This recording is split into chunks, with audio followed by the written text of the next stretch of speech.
Where did everything begin? Where did the Big Bang happen if the world did start? You might picture an explosion in space that sends galaxies flying out from a hot center. That's not even close. That's not true at all. We finally know why the universe doesn't have a center thanks to observations and deep space maps that blow our minds. So where exactly did the Big Bang happen? This changes everything you thought you knew about how the universe came to be. Hubble's law and the expanding grid analogy. Edwin Hubble made a huge finding in 1929 that changed the way we think about the universe. Almost every galaxy he saw was moving away from us, and the farther away it was, the faster it was moving away. This connection, which is now known as Hubble's law, was the first solid proof that the universe is getting bigger. It wasn't just a hint of movement, it seemed to say that space was stretching. Today, studies like the Sloan Digital Sky Survey and data from the Hubble Space Telescope have drawn out hundreds of thousands of galaxies, which is a very accurate confirmation of Hubble's idea. The strange thing is that it doesn't matter which galaxy you're walking in. Every other galaxy is still getting farther away if you look around. That's how we see it from Earth. So how can everything be moving away from everything else without a clear center? That's where the expanding grid analogy comes in. Imagine a rubber sheet marked with a grid of dots. Those are your galaxies.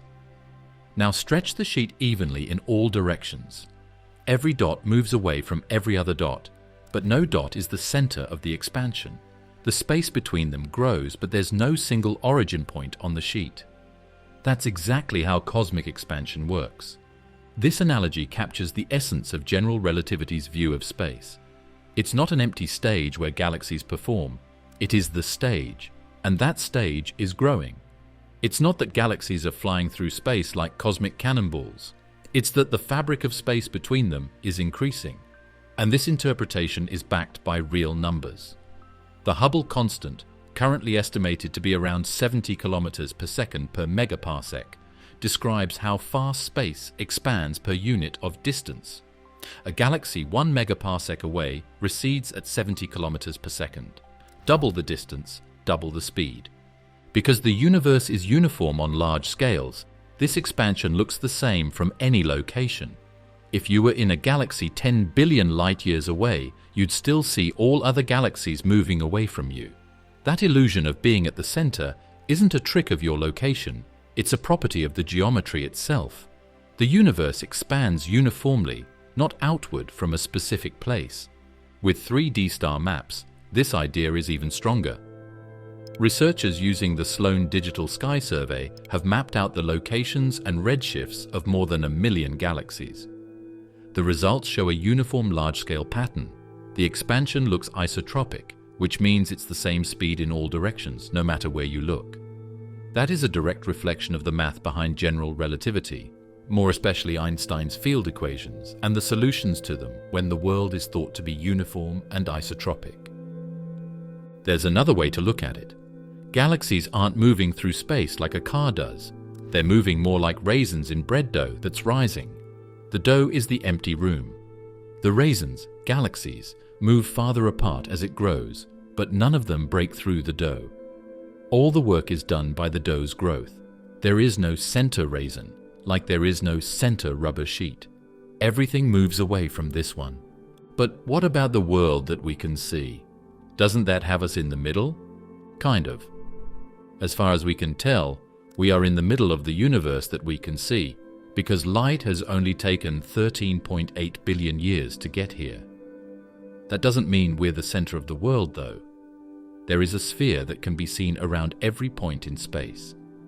Your view would change if you went to a different world, but you would still be in the middle of your own bubble. It would look the same with the addition. That's how powerful and strange Hubble's law is. Redshift symmetry from any galaxy. Consider that you are on a planet 10 billion light-years away from Earth in a galaxy. They put you on a strange surface and let you look out into space. What you see is eerily familiar. It looks like all the worlds around you are moving away from you. It looks like they move faster as you move away from them. The pattern Hubble saw from Earth would still be there if you measured their redshifts, which are how much light is stretched toward longer, redder wavelengths. You feel like you're in the middle of everything. You're not, though. Not a single one. One of the most striking effects of the world expanding is this strange, pointless view. The light we get from galaxies far away is redshifted because the area it goes through is getting bigger. This cosmic redshift isn't caused by moving through space quickly like a car, but by space itself getting bigger. And the light from a galaxy has to travel through more space, which makes it stretch out. The redshift effect is symmetrical from any vantage point. It doesn't matter where you are in the cosmos. If you're in a distant galaxy and look outward, every other galaxy seems to be moving away. This isn't a flaw in observation, it's a built-in feature of the geometry of space. It's like zooming out on a uniformly inflating balloon covered in dots. No matter which dot you stand on, the others appear to recede. That's redshift symmetry. We've actually put facts to the test. A lot of galaxies across the sky have been measured for redshift by the Sloan Digital Sky Survey, SDSS, and the 2-degree Field Galaxy Redshift Survey, 2DFGRS. With these measures, 3D pictures are made that show the structure of the universe over billions of light years. The structure of the universe looks pretty much the same from any direction. No matter where we point our telescopes, the link between redshift and distance stays the same. Take, for example, Galaxy Cluster, Abell 1689, one of the most massive clusters ever studied. Whether we observe galaxies around it or across from it, the redshift patterns remain uniform. The same is true for galaxies in deep fields like the Hubble Ultra Deep Field. Objects at different distances show the same smooth redshift increase. It's this consistent gradient that makes Hubble's law so powerful and so strange. The further you go, the faster the redshift. But that rule applies equally from any other galaxy's perspective. And this symmetry isn't just for show, it's baked into our most successful models of the universe. The LCDM model, Lambda Cold Dark Matter, which includes dark energy and dark matter, assumes a homogeneous and isotropic universe on large scales. That assumption isn't arbitrary, it's what the data demands. Without it, the redshift symmetry would break and galaxies in different directions would show different rates of recession. But they don't. Another key test? The Cosmic Microwave Background, CMB. When NASA's Wilkinson Microwave Anisotropy Probe, WMAP, and the European Space Agency's Planck satellite mapped the CMB across the entire sky, they found it was astonishingly uniform, varying by only 1 part in 100,000.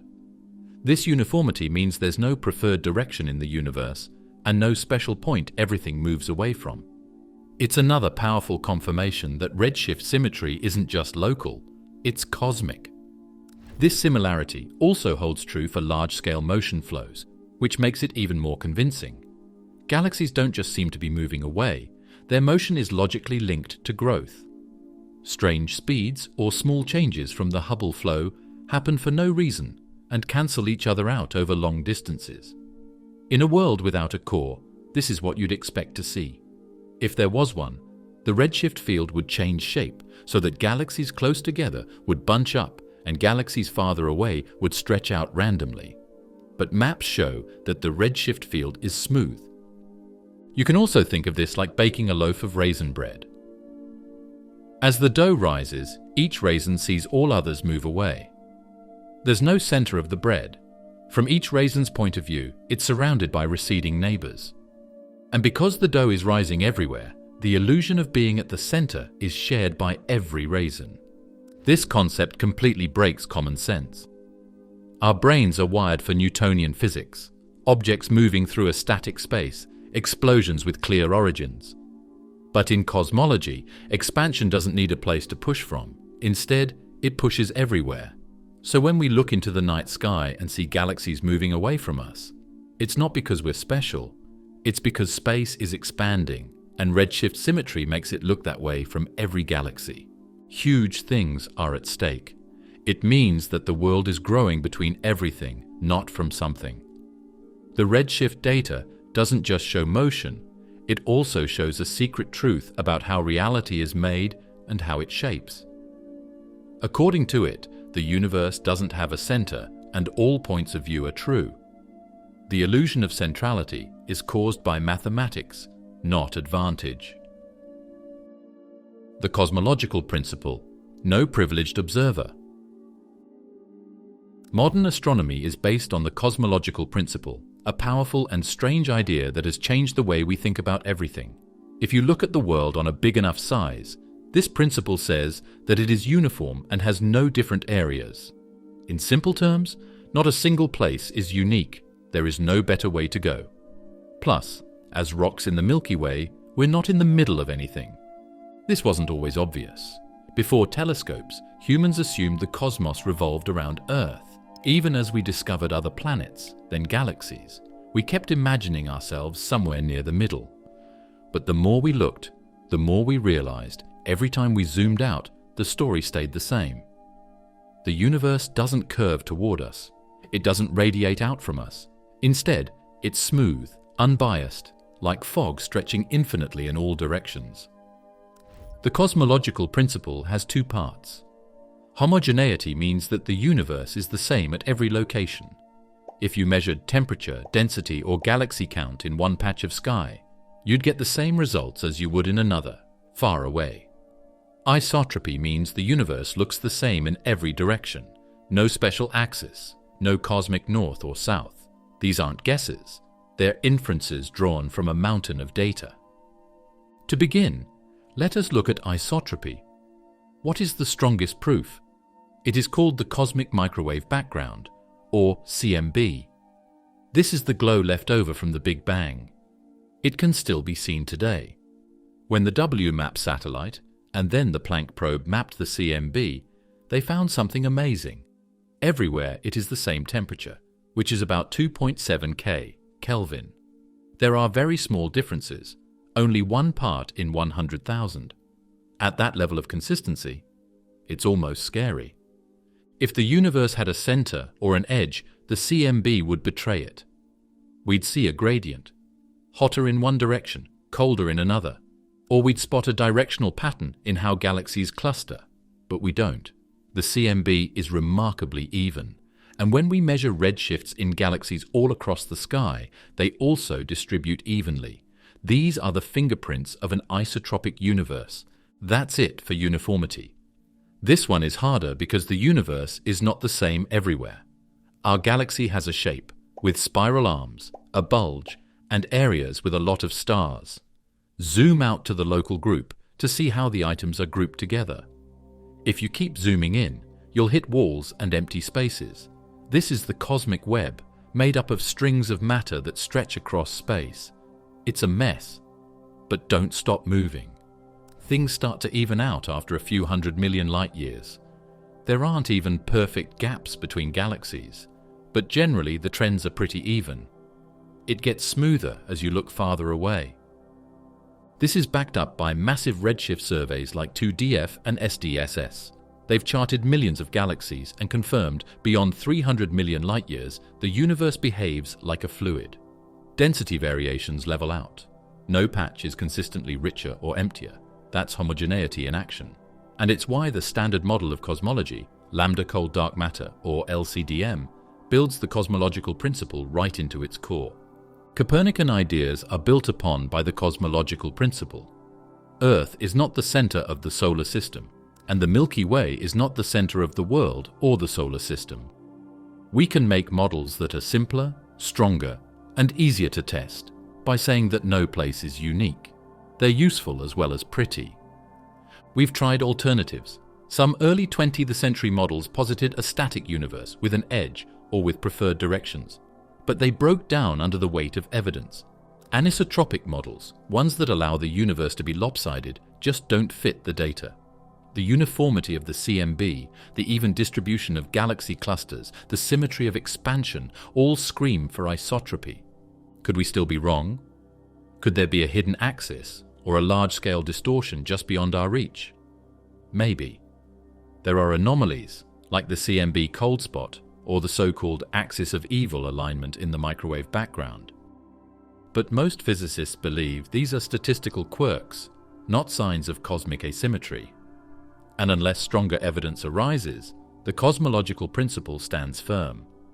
It's also necessary to understand how the universe is expanding. Hubble's law wouldn't make sense without isotropy and uniformity. Galaxies wouldn't fade away in a straight line. The redshift gradient wasn't going to work. Models of dark energy would fall apart. The results of gravitational lensing would be all over the place. But none of that takes place. The big world, on the other hand, acts like a well-mixed soup, with each part reflecting the whole. This changes how we see ourselves. Being humble is required by the cosmological principle. We're not sitting on a throne in space. We're just 1 point out of a trillion, a dot on a surface that's getting bigger. But there is beauty in how small something is. We can still look out into the void and map it, even though we don't have a good seat. Get it? You might even reach the limits of what you think you know. The misleading balloon analogy, and why it still works. The balloon example is likely something you've seen or read about in a science book, on a NASA explainer, or in a college lesson on cosmology. It's everywhere. After drawing dots on a balloon to look like galaxies, you start to blow it up. Every dot seems to move away from every other dot as the balloon gets bigger. This isn't because the dots are moving through the surface, but because the surface is stretching. There you have it, a universe that doesn't have a center and grows in all directions. It looks easy, right? Yes and no. The balloon comparison is one of the best ways to show how the universe is expanding, but it also bakes in some false ideas that, if you're not careful, can mess up your instincts. We need to take this comparison apart to really understand where the Big Bang happened, or didn't happen. When the balloon inflates, the surface expands. The key word here is surface. That's a two-dimensional surface embedded in a three-dimensional space. For the analogy, you're supposed to pretend the balloon's skin is the entire universe. No inside, no outside, no top or bottom. Just a 2D world living entirely on that stretchy surface.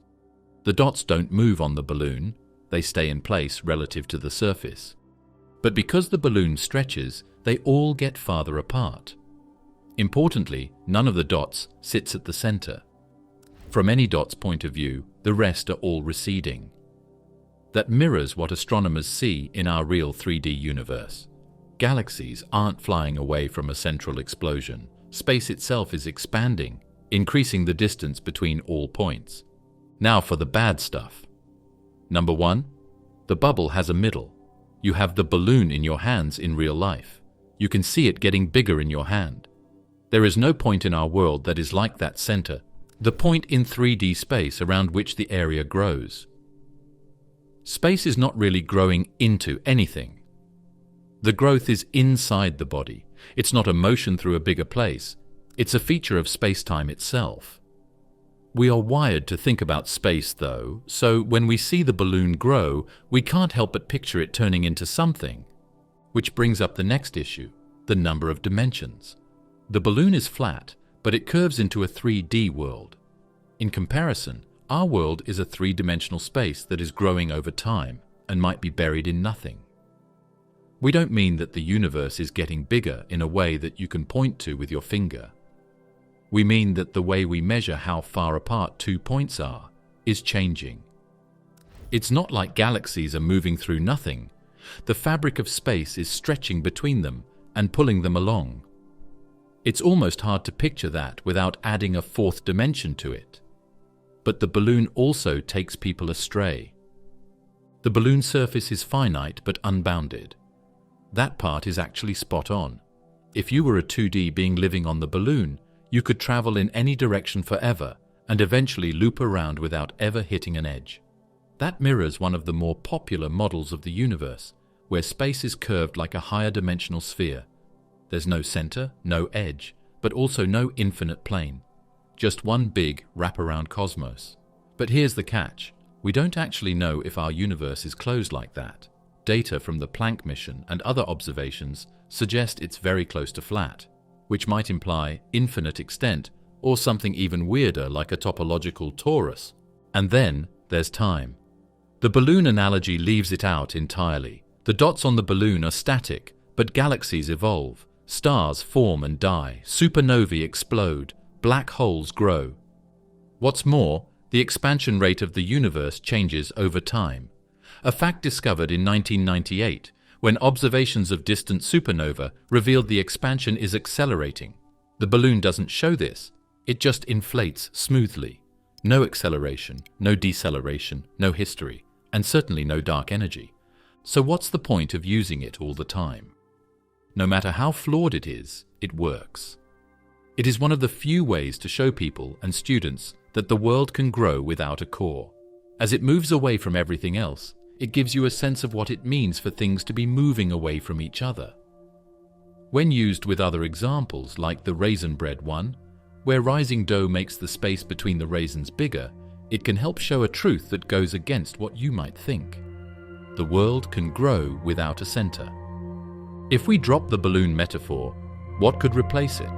Some cosmologists use coordinate systems and embedding diagrams, plotting scale factors and geodesics in curved spacetime. But for most people, that's a fast track to confusion. Others have tried analogies involving stretchy fabrics, rubber sheets, or fluid dynamics. All have their limits, because the truth is, the universe isn't like anything else. It's not embedded in something bigger. It's not inside a container. And the Big Bang didn't happen at a point. It happened everywhere at once. Use the balloon, but think of it as a set of wheels. It will help you stay balanced long enough to move, but at some point you'll have to throw it away and face how strange the universe really is. This isn't just a science problem, it's also a problem with how we see things. To understand things in space, our brains have changed over time. The universe doesn't care, though. There are changes in space itself. That's the jump that the balloon can't help you make. What exploded exactly? It's not what you think.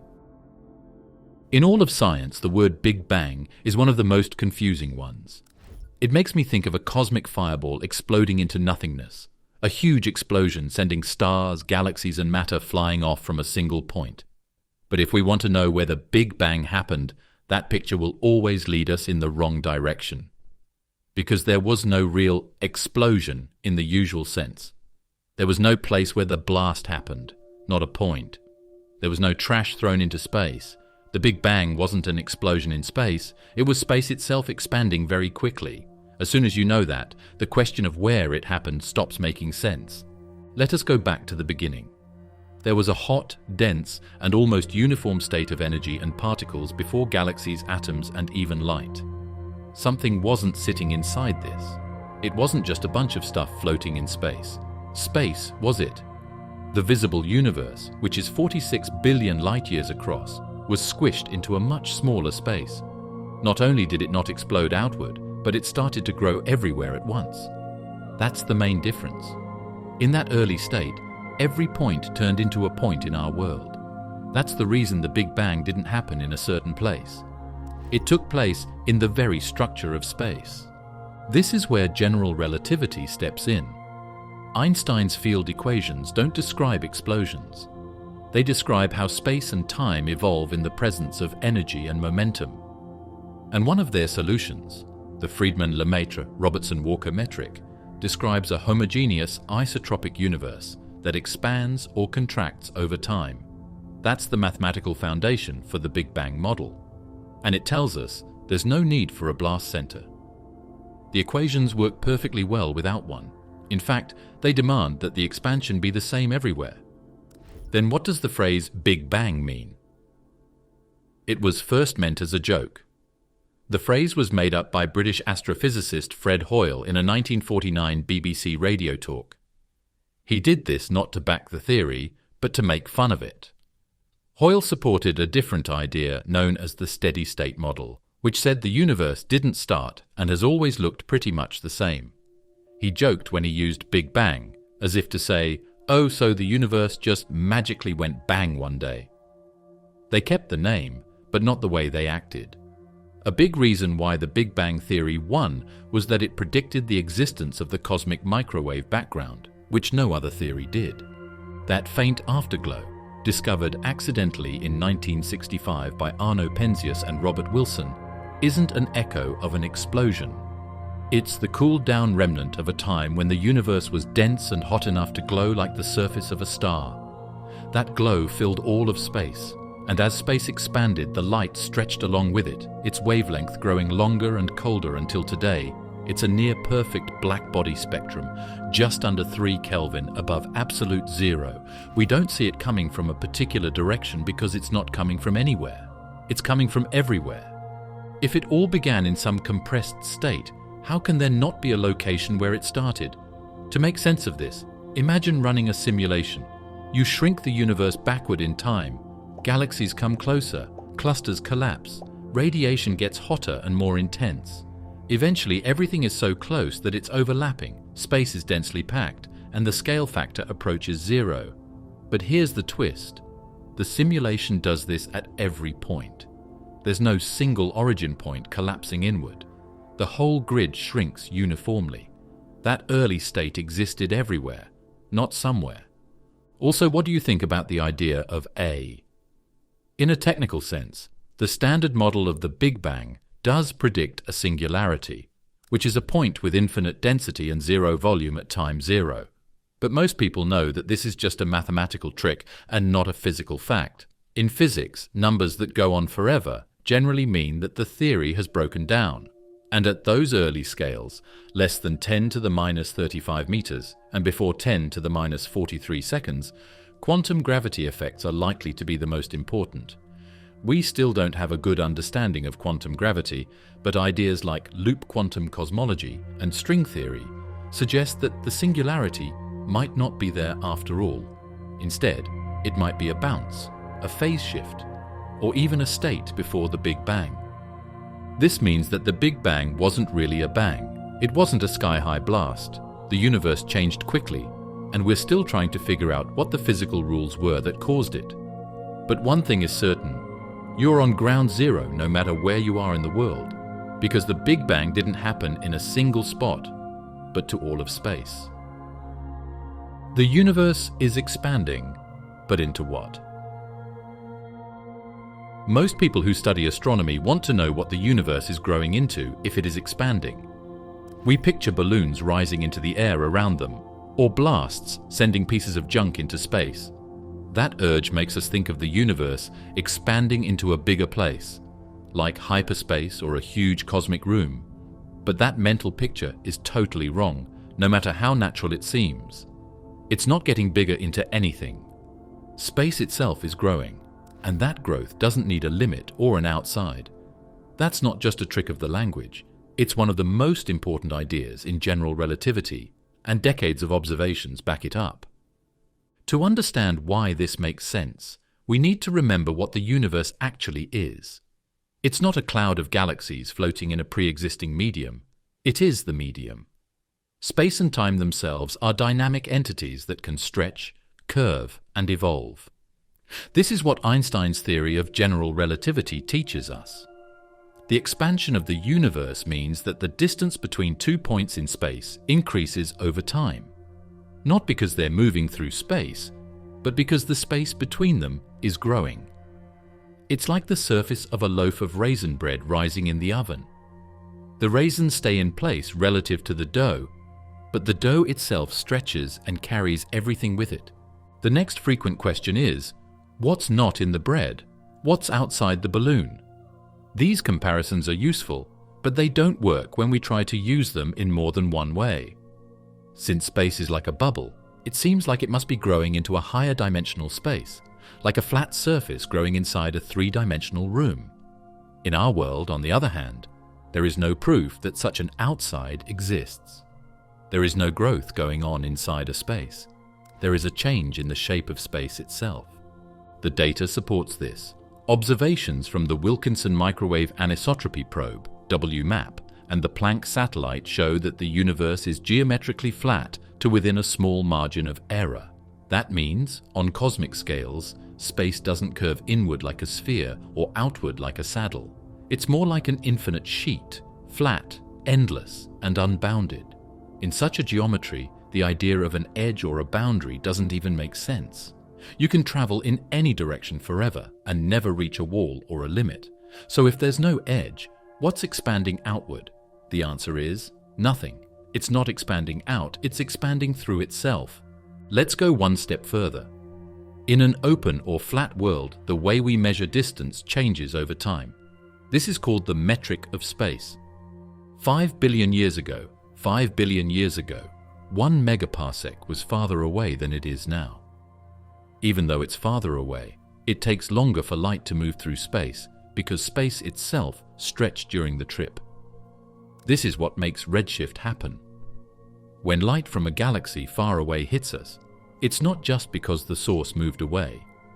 The space it passed through also got bigger, which made the light's wavelength longer. That's why Edwin Hubble found a straight link between how far away a galaxy is and how red its light is.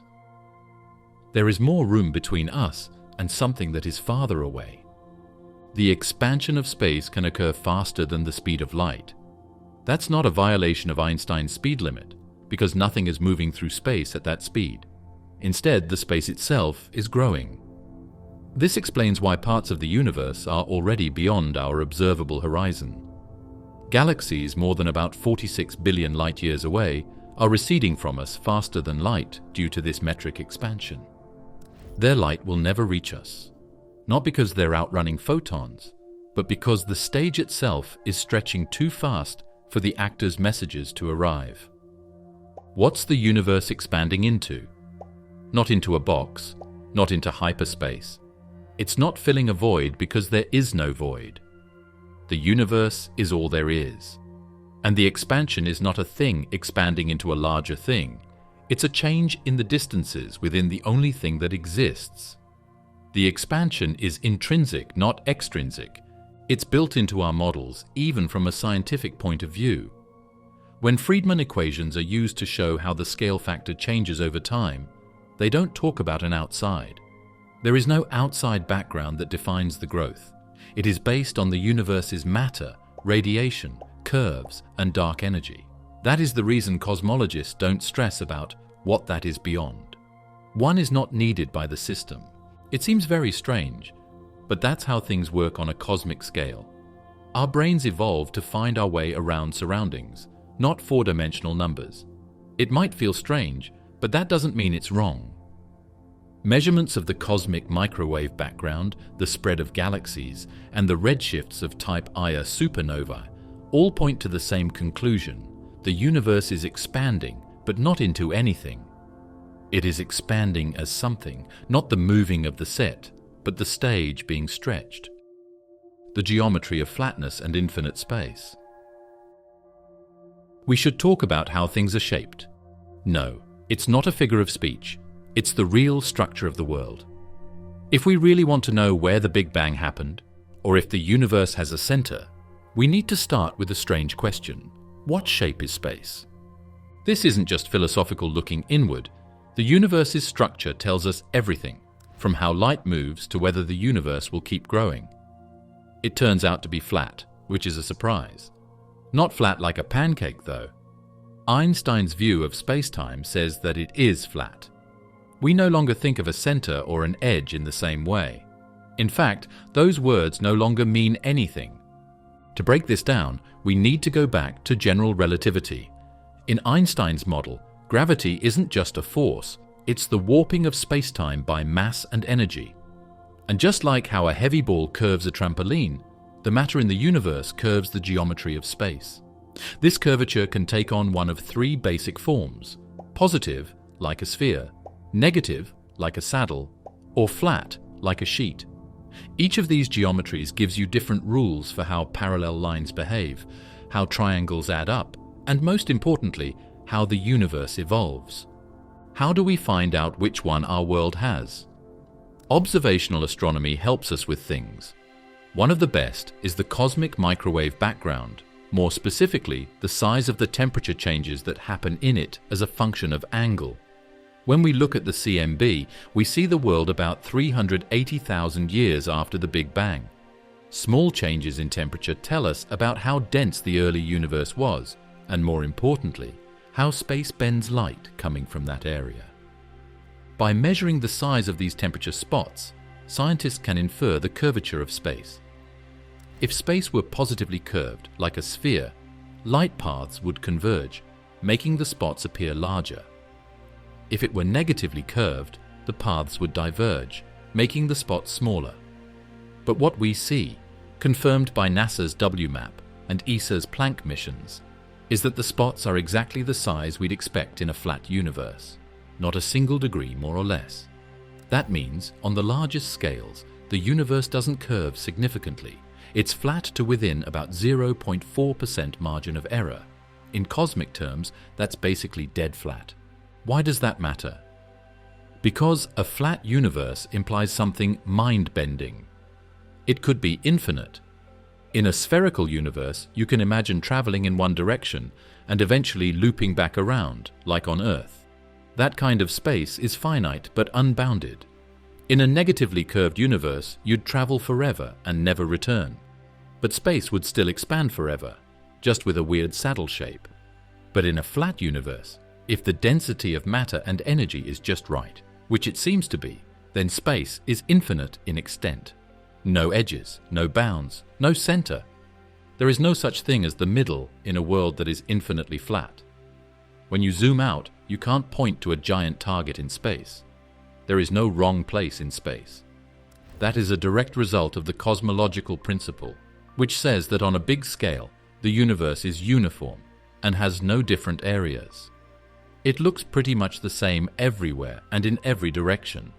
That's not just an intellectual point of view. Facts back it up.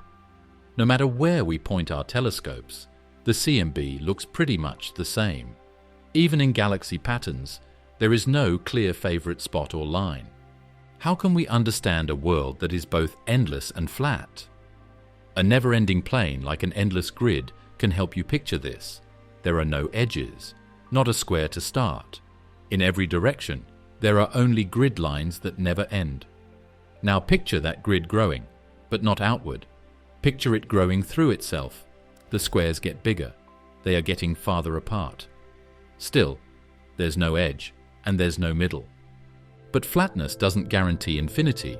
Some cosmologists have proposed compact flat topologies, where space loops back on itself like a video game map. In these models, the universe is finite but still has no edges. If you could travel far enough in a straight line, you'd end up where you started, like in an old-school arcade game. This is called a multiply-connected topology, and while it's mathematically sound, we haven't seen evidence of it. If our universe loops, it must do so at a scale much larger than what we can observe, because we haven't seen repeated patterns or mirror images in the CMB that would suggest a repeating space. That brings us back to not having a center. If the world is both endless and flat, then there is no place that is more important than any other. If you draw a circle on a piece of paper that doesn't go on forever, you can always find the middle. But try to find the middle of a piece of paper that goes on forever. It's not possible. This is not a good description. That's exactly what takes place in our world. This changes a lot about how we think about the Big Bang, because the growth isn't like dropping a bomb from a height. It's the making of room bigger everywhere. If geometry is flat, the Big Bang didn't happen in a certain place. It happened everywhere at the same time. One time, every point was close to every other point. It got farther apart between those points as space grew. If the universe has no edge, can it still be finite?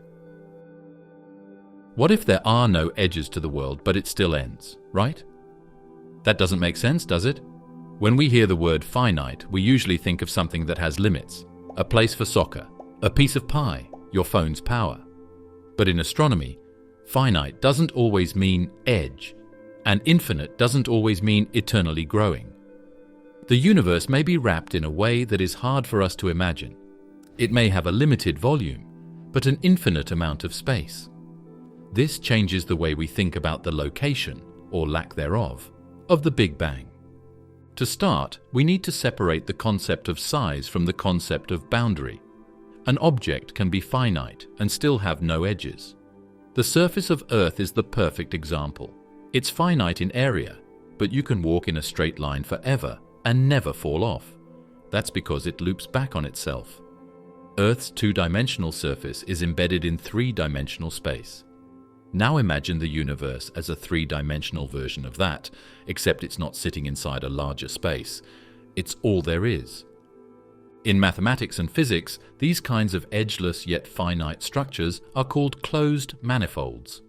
One of the simplest examples is a 3 torus, basically a three-dimensional version of a donut shape. If our universe had the shape of a 3 torus, you could travel in one direction and eventually return to your starting point without ever hitting a wall or edge. It's like playing an old video game where your character disappears off the right side of the screen and reappears on the left. The space loops back on itself, infinitely connected. So, is that our world? It's possible, but we don't know for sure.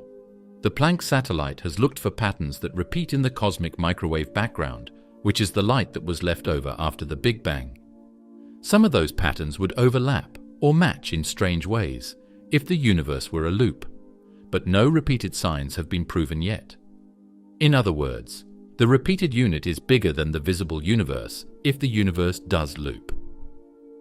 From where we are standing, it's almost impossible to tell the difference between it and an endless space. And that brings us to an important twist. The observable universe is not the entire universe. We can only see as far as light has had time to travel since the Big Bang, about 46 billion light-years in every direction. That's our cosmic horizon. Beyond that, the universe may continue on, flat, curved, finite, or infinite. We just can't know yet. So when we talk about whether the universe is finite, we're talking about the whole thing, not just the visible patch we can scan with telescopes. But there's more to the question. What does it mean for the Big Bang if the world is capped and closed? Take a look. Since the universe goes in circles, the Big Bang didn't happen in empty space. It happened inside a small, self-contained shape. Each point in space got farther away from each other. There was no middle, not a point. It was just a number that grew and stretched without any limits. Let's talk about curvature now. Space can be flat, positively curved, like a sphere, negatively curved, like a saddle, or positively curved, like a sphere. A closed model fits with a world that is both positively curved and limited. Surprise, surprise. Even a flat world could be limited if it's small.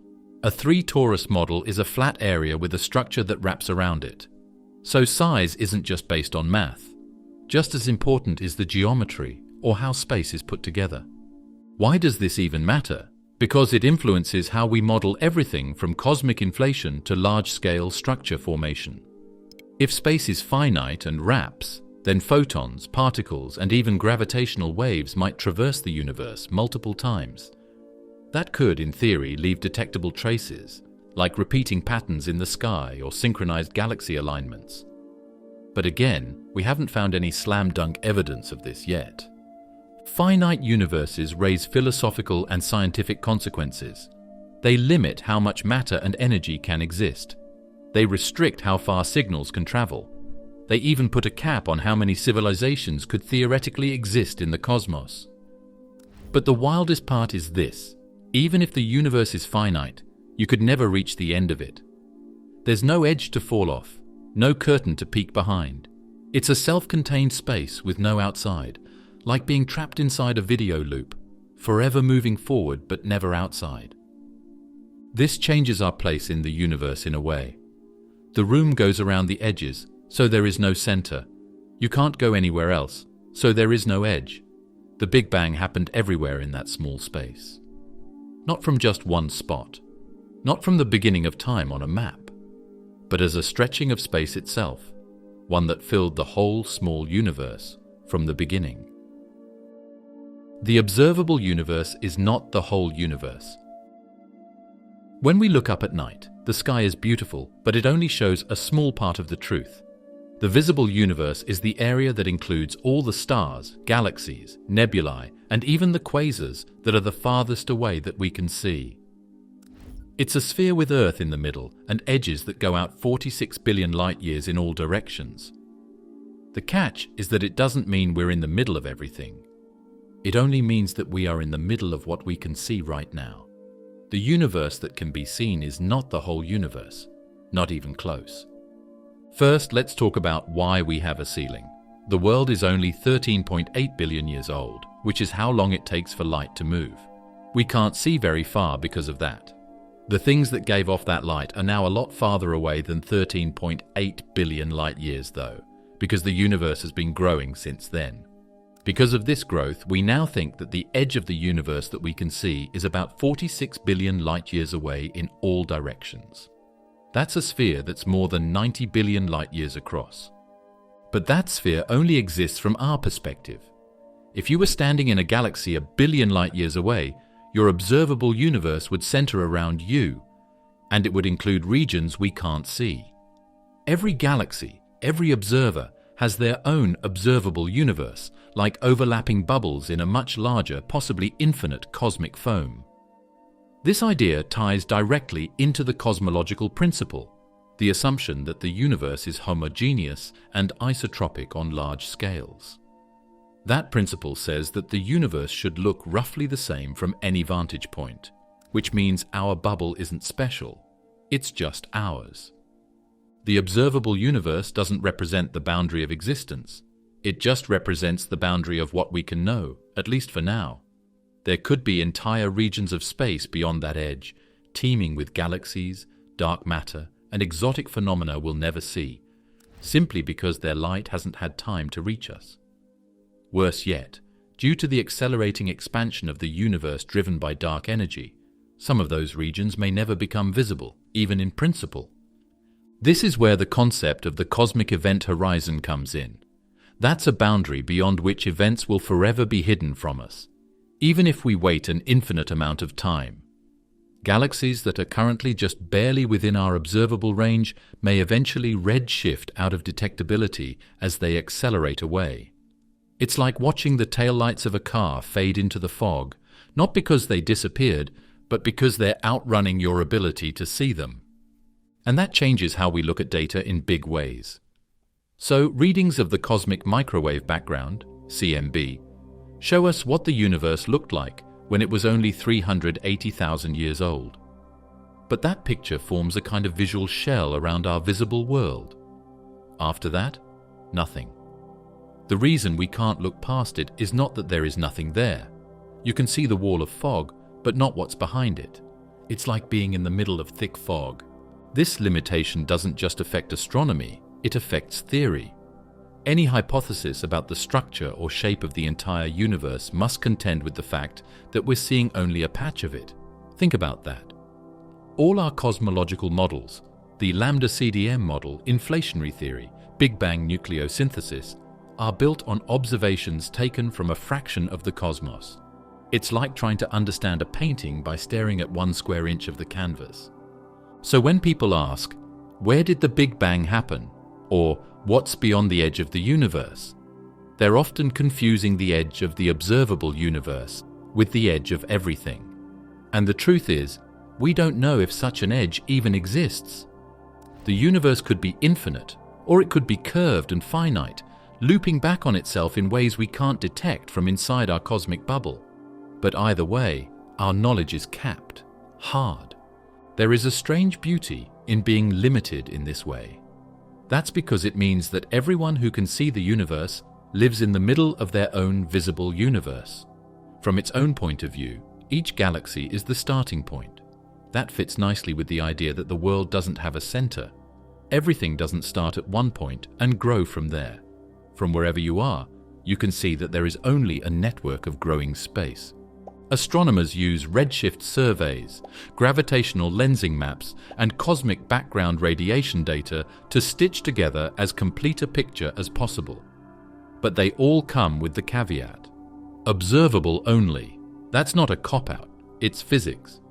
And as powerful as our instruments have become, from the Hubble Space Telescope to the James Webb, they still can't penetrate beyond the cosmic light barrier imposed by the finite speed of light and the age of the universe. In the end, the world we can see is not a wall, it's a window that has been formed by time, growth, and the way that causes work. What lies past it? That's not just a guess. It's possible that no one knows. Still, the idea that the world is bigger than what we can see is one of the most amazing ideas in modern science. How do we map a centerless universe? If there is no up, no down, or middle to the world, mapping is just a cosmic guess based on facts. Think about it. When people map the world, they use poles, latitudes, and longitudes as reference points, because they are based on geography. The universe, on the other hand, doesn't work that way. The universe doesn't have a North Star or an axis. In spite of this, scientists have made 3D models of galaxies, gaps, filaments, and even the echoes of the Big Bang that are incredibly detailed. In a universe with no set beginning, how is that possible? The answer lies in relativity, redshift, and radiation. To start, let's talk about redshift, the key observational tool that lets us determine how far away a galaxy is and how fast it's receding. Because the universe is expanding, light from distant objects gets stretched as it travels to us, shifting toward the red end of the spectrum. This redshift isn't due to motion through space, but rather space itself expanding. Crucially, redshift allows us to assign distance estimates without needing a literal center to measure from. Every observer, regardless of location, will see the same general trend. The farther away something is, the more redshifted its light appears. With this in mind, astronomers have constructed massive redshift surveys, like the Sloan Digital Sky Survey and the 2 DF Galaxy Redshift Survey, to build volumetric maps of the universe. These surveys catalog millions of galaxies, plotting their positions in 3D space based on their redshift and angular position in the sky. But there's a catch. These maps center Earth, not because we're at the physical center of anything, but because we're at the observational center. The maps are essentially built from the inside out, like sonar from a ship. They represent our view into the cosmos, not an objective overview. This brings up an important point. Cosmic maps are always skewed by point of view. When you see a 3D picture of the world that puts Earth in the middle, it doesn't mean that Earth is special in some way. It's the only place from which we can see. A society in the Andromeda galaxy would make a picture that is very similar to this one, but centers on their own planet. That map would also look pretty much the same because of the cosmological principle, which says that the world is isotropic and uniform on a big scale. So how do you draw a map when there's no true center? You abstract it. Scientists visualize the universe as a coordinate grid defined by expansion itself, not location. It's like laying a mesh over rising dough. The grid stretches as space stretches, and galaxies move along with it. In this co-moving coordinate system, galaxies are relatively stationary, while the grid, space, is expanding. This is the framework used in LCDM, Lambda CDM cosmology, our current best-fit model for the universe. No fixed center is needed, just relative distances and scaling factors. Beyond galaxy mapping, there's the cosmic microwave background, CMB, a near-uniform bath of radiation from when the universe was just 380,000 years old. This radiation forms a spherical shell around us because we're seeing it at the same look-back time in all directions. This spherical appearance isn't because we're special, it's simply the limit of how far we can see in time and space. Every observer in the universe sees their CMB sphere around them, reinforcing the idea that there's no preferred center. Scientists use gravitational lensing to find dark matter patterns in order to get even more structure. Light from faraway galaxies bends as it goes through heavy things, which lets us find mass that we can't see. When combined with redshift scans, this creates a living 3D picture of the universe's light and dark parts. These maps will be even better with the help of tools like the EBOS survey, Extended Baryon Oscillation Spectroscopic Survey, and the soon-to-be-built Euclid device. But once more, these images are only for the area. They show how the universe looks from this point of view. Things get less clear as we move farther away. This isn't because of technology limitations, but because of the speed of light and the age of the universe. The universe we can see is like a fog. It's clear up close, but not so clear at the edges. Beyond that, we have no idea what's out there. Our maps get less detailed, not because the universe is ending, but because our tools can't see any further. To help cope with this, some scientists have explored simulations, massive computational models that recreate the evolution of the universe based on known physics. These simulations, like Illustris or the Millennium simulation, allow researchers to zoom out from an artificial vantage point, watching how galaxies and dark matter filaments evolve over billions of years. These models don't claim to show where the center is. In fact, they rely on having no center, just initial quantum fluctuations and the laws of gravity unfolding over time. Now, what do we do? With a paradox, we can make very thorough maps of a world that doesn't have a beginning, an end, or a reference grid. Still, these maps are real, useful, and accurate. These things help us figure out how space is organized, how matter works, and what will happen to the universe in the end, and they do it all without a cosmic "you are here" pin. Visualizing 4D expansion without breaking your brain. Imagine that the universe is growing, but not into nothingness. Space is getting bigger and bigger all over the place. You should not even think about that thought for a second. Things get stranger though. There is no middle or edge to this growth, and it is not happening into anything. How then can we even begin to picture this process? What is the point of getting bigger if it doesn't fill up the space around it? We need to go into a world we can't see in order to understand this. Welcome to the fourth dimension of space, where the map folds in on itself, and growth is not moving, but change. First, let's go over the standard comparison, the surface of the balloon. Think of the universe as the flat surface of a rocket. They look like dots on that surface. The dots move away from each other as you blow up the balloon. This isn't because they're moving across the balloon, but because the surface of the balloon is stretching. On the outside, there is no center, but things are getting farther apart. The idea behind this model helps us understand why, from where we are, all galaxies seem to be moving away from us. The balloon also grows into a third dimension, which is similar to how our world might grow into a fourth dimension. We don't live on a balloon, we live in 3 dimensions of space, not 2. So if our 3-dimensional universe is expanding, what's it expanding into? The most accurate scientific answer is nothing, not empty space, not a cosmic void. The expansion is an intrinsic change in the scale of space-time itself. It doesn't need a larger container, just like the balloon's surface needs no flat table to grow on. It only needs its own internal coordinates to stretch. But to help visualize it, cosmologists sometimes invoke hyperspheres. A hypersphere is the 4-dimensional analog of a sphere. Just as a 3D sphere has a 2D surface, a 4D hypersphere has a 3D surface. We, along with all of space and time, would exist on that 3D surface. As the hypersphere grows, every point on the surface gets farther from every other point, but there's still no center within the 3D universe. The center exists only in the higher dimension, one we can't access or observe. It's okay if that's hard to picture. We evolved to be able to find our way through woods and hills, not to do hypergeometric.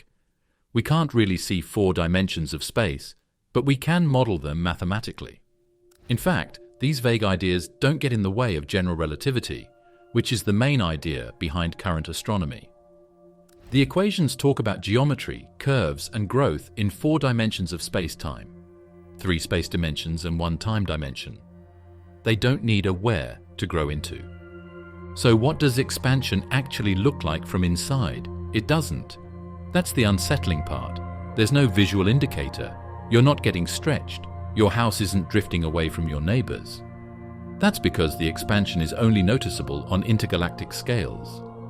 Galaxies that are gravitationally bound, like the Milky Way and Andromeda, stay together. But the space between clusters of galaxies expands over time. And even that expansion doesn't look like motion. It looks like redshift, a stretching of light's wavelength. If the world were still, redshift would mean that an object is going away. But in a world that is growing, light changes color just by moving through space that is stretching. We're not far away from galaxies as they fly through space. It's because the space between us and them is getting bigger. So this is what makes the universe's growth different from a normal explosion. There is no debris mass, middle, or edge. There is only scale, which is evenly expanding everywhere. Let's go up one more level. What takes place when time is added? The end result is a spacetime map with 4 dimensions. It is often called a light cone or a FLRW metric, which stands for Friedman, Lemaitre, Robertson, and Walker. Instead, they show pieces of the universe getting bigger over cosmic time. Imagine stacking balloon surfaces on top of each other, each one a little bigger than the last. They fit together to make a funnel shape, which is a 4D shape that doesn't need any extra room to grow into. Every second changes the radius of the world, not by making it bigger, but by changing how far apart all the points are. This model also explains why the cosmic microwave background surrounds us like a sphere. That light has traveled for over 13 billion years in every direction. It isn't coming from behind the Big Bang. It's coming from everywhere because the Big Bang wasn't a point. It was a moment smeared across all space. And when we observe that moment, we're not seeing something outside ourselves. We're seeing the past of the very space we now occupy. Some advanced visualizations even treat the universe as a tesseract, a 4-dimensional cube. Just as a cube is made of 6 squares, a tesseract is made of 8 cubes. It's purely mathematical, but it helps illustrate how our intuitive grasp of shape and distance breaks down at cosmological scales. A tesseract can rotate in ways that appear impossible in 3 dimensions, just like the universe can expand without moving into anything. How then can we come to terms with this idea? We no longer see space as a box. There is no such thing as the universe in space. It's space, and when space grows, it's not being pushed from the outside. It's just developing. Everything in the universe is a part of this growth. No matter what kind of particle, void, or galaxy it is, it goes with the growth, not against it. Center of mass versus center of expansion. In science, not everything that has a center means the same thing. In fact, when people ask, "Where did the Big Bang happen?" they often picture an explosion, whether they are aware of it or not. One place to start, a center. That's okay. Whenever something grows in real life, it starts somewhere. The fireworks go off and explode. When the stone hits the water, it makes a wave. But what about cosmology? Cosmology doesn't follow those rules. There are centers in the world, like the center of mass of a planet or a star. But there is no such thing as infinite growth. In Newtonian physics, the center of mass is a perfectly defined point. Take a galaxy. All the stars, planets, gas, and dust in it revolve around a gravitational sweet spot based on their masses and positions. If you threw that galaxy across space, in theory, you could track it like a dart through the void using its center of mass. That's great for local systems. But when we scale up, way up, to the entire universe, this concept starts to lose its usefulness. That's because cosmic expansion isn't a movement through space. It's an expansion of space itself. Imagine a loaf of raisin bread in the oven. As it bakes, the dough expands and the raisins move farther apart. But no raisin is the center of the expansion. The dough itself is growing everywhere. This is key. There's no fixed center where expansion began. Instead, every point in the dough, every bit of the universe, participates in the growth. This is where the difference becomes very important. The center of mass is where all the matter is focused. The center of growth would point to a place where the Big Bang began. The Big Bang didn't happen in one place, though. Everything in space was affected by it. Everything, right away. It might help to zoom in and think locally again. Take our own local group of galaxies, home to the Milky Way, Andromeda, and dozens of smaller galaxies. Within this cluster, gravitational forces dominate. The galaxies have a definable center of mass. They even orbit one another in complex dances. And as a group, they're mostly not expanding away from each other. In fact, the Milky Way and Andromeda are on a collision course. That's because gravity within galaxy groups is strong enough to overcome the gentle pull of the universe's expansion. To answer your question, clusters and superclusters do have centers of mass. But those hubs are part of a system that is expanding space. They don't say where the growth began or where it's going. Let's clear up another question. Doesn't everything moving away from a central point mean that everything is moving apart? That's a good question, but it's based on the idea that the world is moving through space in the background. It's not. The growth is not like a bomb sending out small pieces of metal. It feels more like space is getting bigger. You wouldn't notice if tomorrow every ruler in the universe doubled in size, even your own body. The same is true for expansion. On big enough sizes, it changes everything in the same way.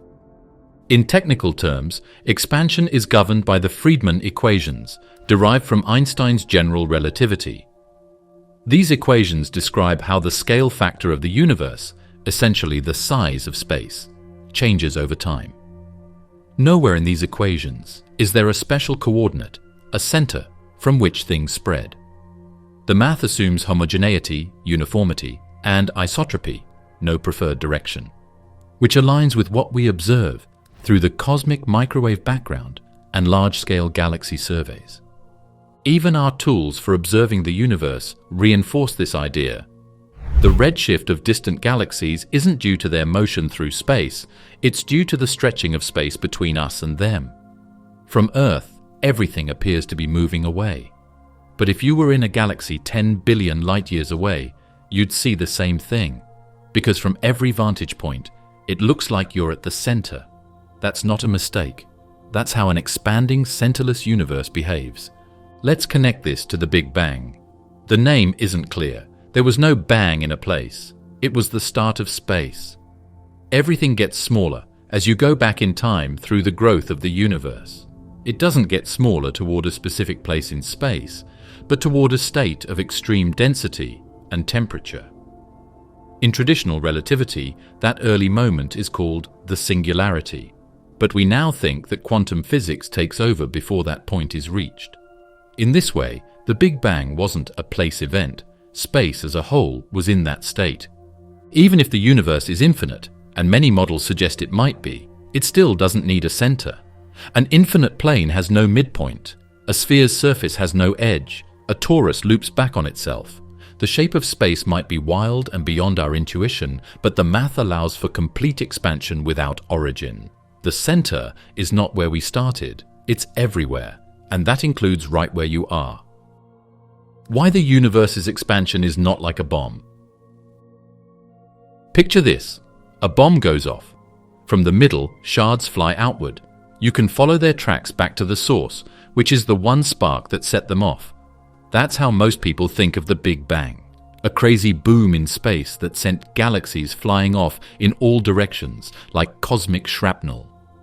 But this picture, it's not true at all. The growth of the universe is not like a bomb going off. To be honest, nothing is really going off. This is why, in a normal blast, something is in space to begin with. That thing is surrounded by nothing. The energy from the blast pushes the matter into space that was already there. The blast has a front, a middle, and a path. It's not an explosion in space, though. When we talk about the Big Bang, we're talking about space itself getting bigger. In the earliest moments of the universe, space wasn't filled with galaxies. It was filled with incredibly hot, dense energy. There was no outside, no surrounding space into which this energy could expand.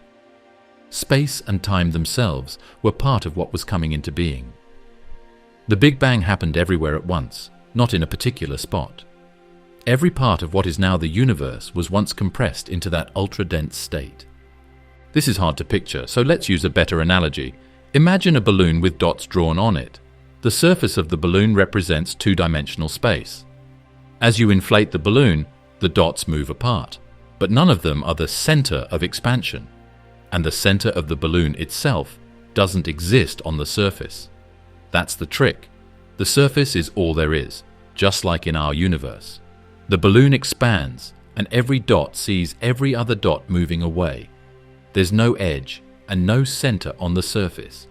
That's closer to how cosmic expansion works, except in 3 dimensions, not 2.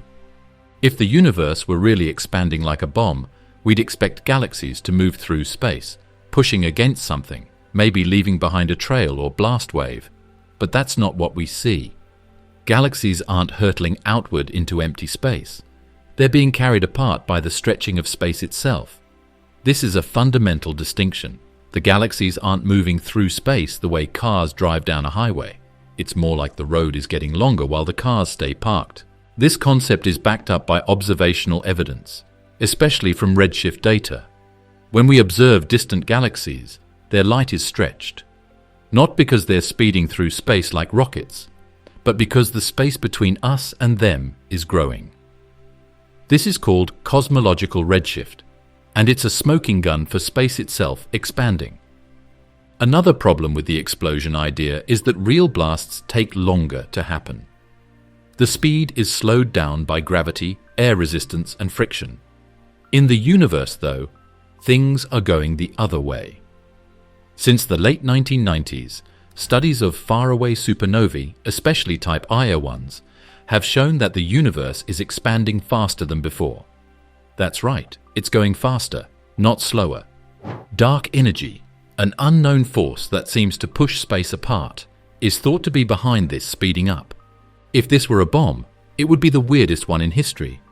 One that didn't explode from a single point, didn't expand into anything, and somehow gains energy over time to expand faster. That's not an explosion. That's something else entirely. That's cosmic expansion on a fundamental scale. So why do so many people, including textbooks and teachers, still describe the Big Bang as a kind of explosion? Because it's the easiest way to communicate the concept to people unfamiliar with cosmology. It's intuitive, it feels right, but it's misleading. And if we really want to understand how the universe works, we have to let go of that imagery. Instead, picture the world as a place with scales. Through time, the metric of space, the scale we use to measure lengths, changes, making each point farther away from each other. In math, this is shown by the FLRW measure, which stands for Friedmann-Lemaitre-Robertson-Walker. It shows a universe that is uniform and has no different areas. As the universe expands, the scale factor changes to reflect this. It doesn't need a center either. If we reverse time and watch the universe shrink, everything wouldn't collapse to a point in space.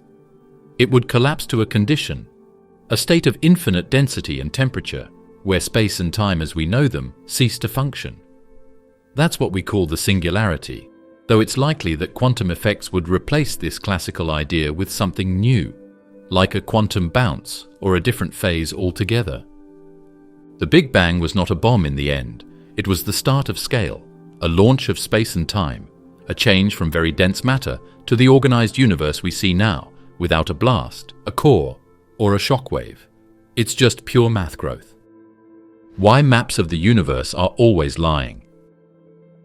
If you look at a picture of the universe, like one on a NASA sign, or in a high-resolution dataset like 2MASS or eBOS, it seems like everything is set up perfectly. The grid is full of spiral galaxies, the voids spread out between the threads. It looks like everything is arranged, categorized, and organized. What if I told you, though, that these maps aren't telling the truth? Not by mistake, not out of malice, but because the universe is simply too big, too weird, and too dynamic to ever be mapped accurately from our tiny corner of space-time. The first lie is the most obvious. Earth is always in the middle. No matter what kind of map or size is used, our tools, and we are always right in the middle. It's not pride. It has to be done. This is where all of our info comes from. That means that the size and direction of every galaxy, cluster, and blip of light are checked against our own. The radio background of space? Almost like a sphere around Earth. What is the Hubble ultra-deep field? A tiny bit of sky that was blown up and turned around to fit on the bigger map. This is called observer bias, and it's unavoidable. We can only see the universe from one vantage point, inside the Milky Way, orbiting an average star on an average arm of a spiral galaxy. Even our instruments, like the James Webb Space Telescope or the European Space Agency's Gaia Observatory, are stuck in our gravitational well. Every map, no matter how detailed, is centered on our limitations. Then there's the compression problem. The observable universe stretches 46 billion light-years in every direction. That's a span of 92 billion light-years total, and growing. To display that on a screen or paper, cosmologists have to flatten it. Imagine trying to represent a three-dimensional volume, expanding through time, on a two-dimensional surface that fits on a poster. Something's gotta give. To solve this, mapmakers use techniques like logarithmic scaling. That means the distances get compressed more and more as you move outward. A nearby galaxy might be 1 centimeter from Earth on the map, while a galaxy 10 times farther away is only 2 centimeters farther out. This helps us squeeze in more of the universe, but it also distorts it. Things appear more crowded or more uniform than they really are. The color trick is even worse. A lot of the time, color is added to universe maps not to show what we'd see, because our eyes wouldn't be able to see anything that far away, but to show things like redshift, infrared emissions, or hydrogen strength. The bright blues and hot reds are often made up of fake colors. They're helpful, but they're not real. Even time lies in these maps. When we look at distant galaxies, we're seeing them as they were, not as they are. A galaxy 10 billion light-years away is being seen as it existed 10 billion years ago. It may have changed dramatically since then, merged with a neighbor, collapsed into a quasar, or gone quiet. But our map freezes it in ancient light. In other words, maps of the universe are maps of time, not just space. These maps also have a form that lies. Even though the world is round, the maps we use are flat.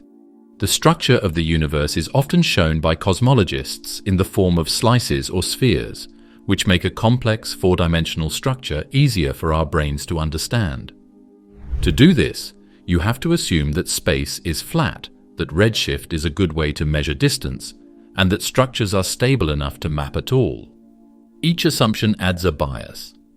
Then there's the sampling issue. Our best maps don't capture every galaxy. They capture the ones we can see, within the limits of our technology. Dim galaxies, low-mass halos, and obscured objects are often missing. It's like trying to map a forest with a flashlight. You see what's illuminated, but the darkness beyond is full of detail you miss. In fact, surveys like the Sloan Digital Sky Survey, SDSS, only account for a fraction of the sky, and even those are incomplete at the faintest magnitudes. Next is structure, which is the biggest lie of all. You can see cosmic filaments, walls, and gaps when you zoom out on these pictures. These are huge patterns of matter that stretch across billions of light-years. It's easy to think that these shapes are set and make up some kind of structure in space. They're not, though. They don't last long and change over time periods much longer than human history. The cosmic web is always changing because of dark matter, gravity, and the growth of the universe. Every picture we have is just a frozen moment. So, do these maps not help? Not at all. They're amazing inventions and works of technology that people have made, but these maps, like all maps, are just ideas and not facts. They break down a complicated four-dimensional world that is always changing into something we can study, argue about, and be amazed by. Can something be the center if it's everywhere? Picture yourself in the middle of a huge empty desert. There are no marks, signs, or cities to be seen. In every direction there was nothing but sand. There is no difference between walking north, south, east, or west. Think about trying to find the center of that desert. Doesn't make sense, does it? What's the point of a center if everything looks the same from every angle? That's the puzzle at the heart of our universe. And it's not just a philosophical brain teaser. It's a real observable feature baked into the cosmos, confirmed by one of the most important pieces of evidence we've ever discovered, the cosmic microwave background, or CMB. The CMB is a faint afterglow, ancient light left over from the moment the universe became transparent, around 380,000 years after the Big Bang. It surrounds us in all directions, like a perfect spherical fog. And here's the wild part. Wherever we look, it looks the same, almost perfectly uniform, with tiny fluctuations on the order of 1 part in 100,000. That level of consistency tells us something incredibly important. The universe is homogeneous and isotropic on large scales. To put it another way, it's smooth and even. There is no up or down. There is no left or right, not a special place. In astronomy, this idea is called the Cosmological Principle. In simple terms, it says that the world looks the same from every angle. Not exactly the same. Galaxies are clumped together, stars burn in groups, and there are changes in certain places. However, if you zoom out far enough, all of those bumps become smooth. If everything looks the same, then everything is in the middle. To be more exact, nowhere is. This isn't just a guess that works out. We can test it. Astronomers have found out the redshift of over 1,000 galaxies in all directions. They discover steady expansion, with galaxies moving away from us and from each other at rates equal to the distance between them.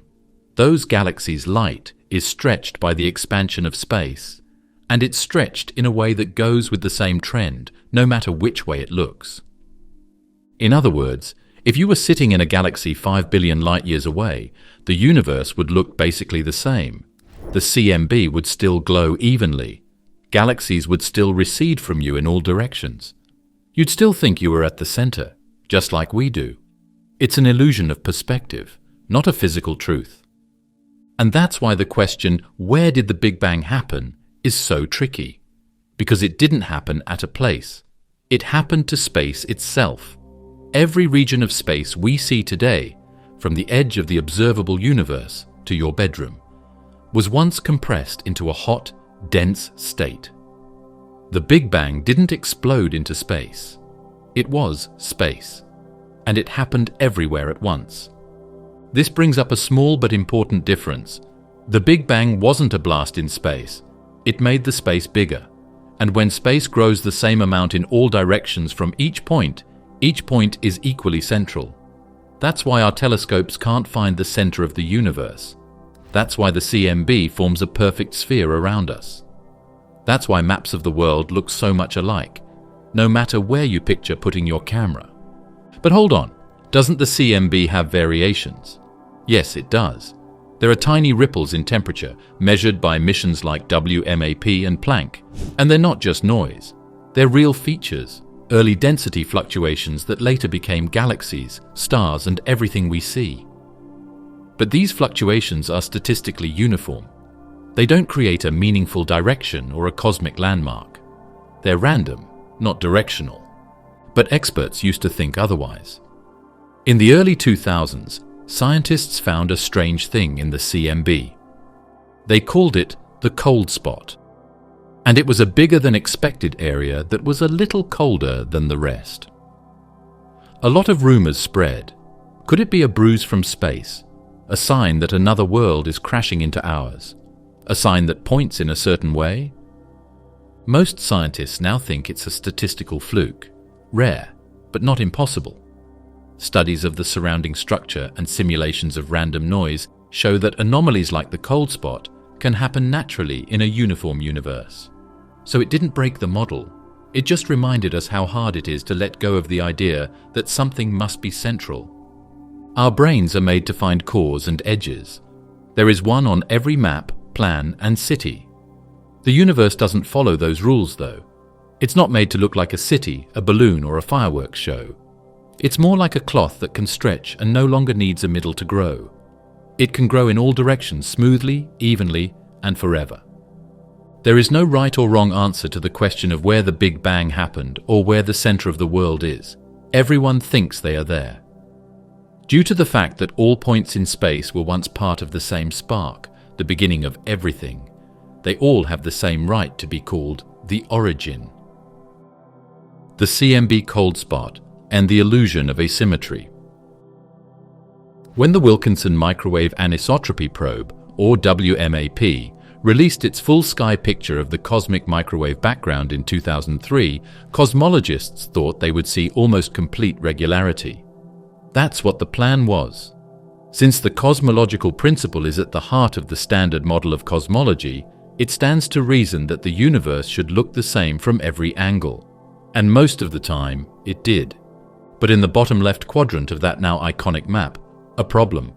A region, colder than the surrounding temperature by about 70 microkelvin, stood out. This was no minor fluctuation. The so-called cold spot was large, stretching over 5 degrees of sky. And it wasn't just the magnitude of the dip that stood out, it was how much empty space surrounded it. That isolation made it seem even more anomalous. Suddenly, the idea that the universe is basically symmetric on big scales, which is one of the most important ideas in astronomy, came under fire. Was the cold spot a crack in the smooth glass of the universe's growth? Could it be a sign of a core, a flaw, or even a link to another world? The cosmic microwave background is the oldest light in the universe, emitted roughly 380,000 years after the Big Bang.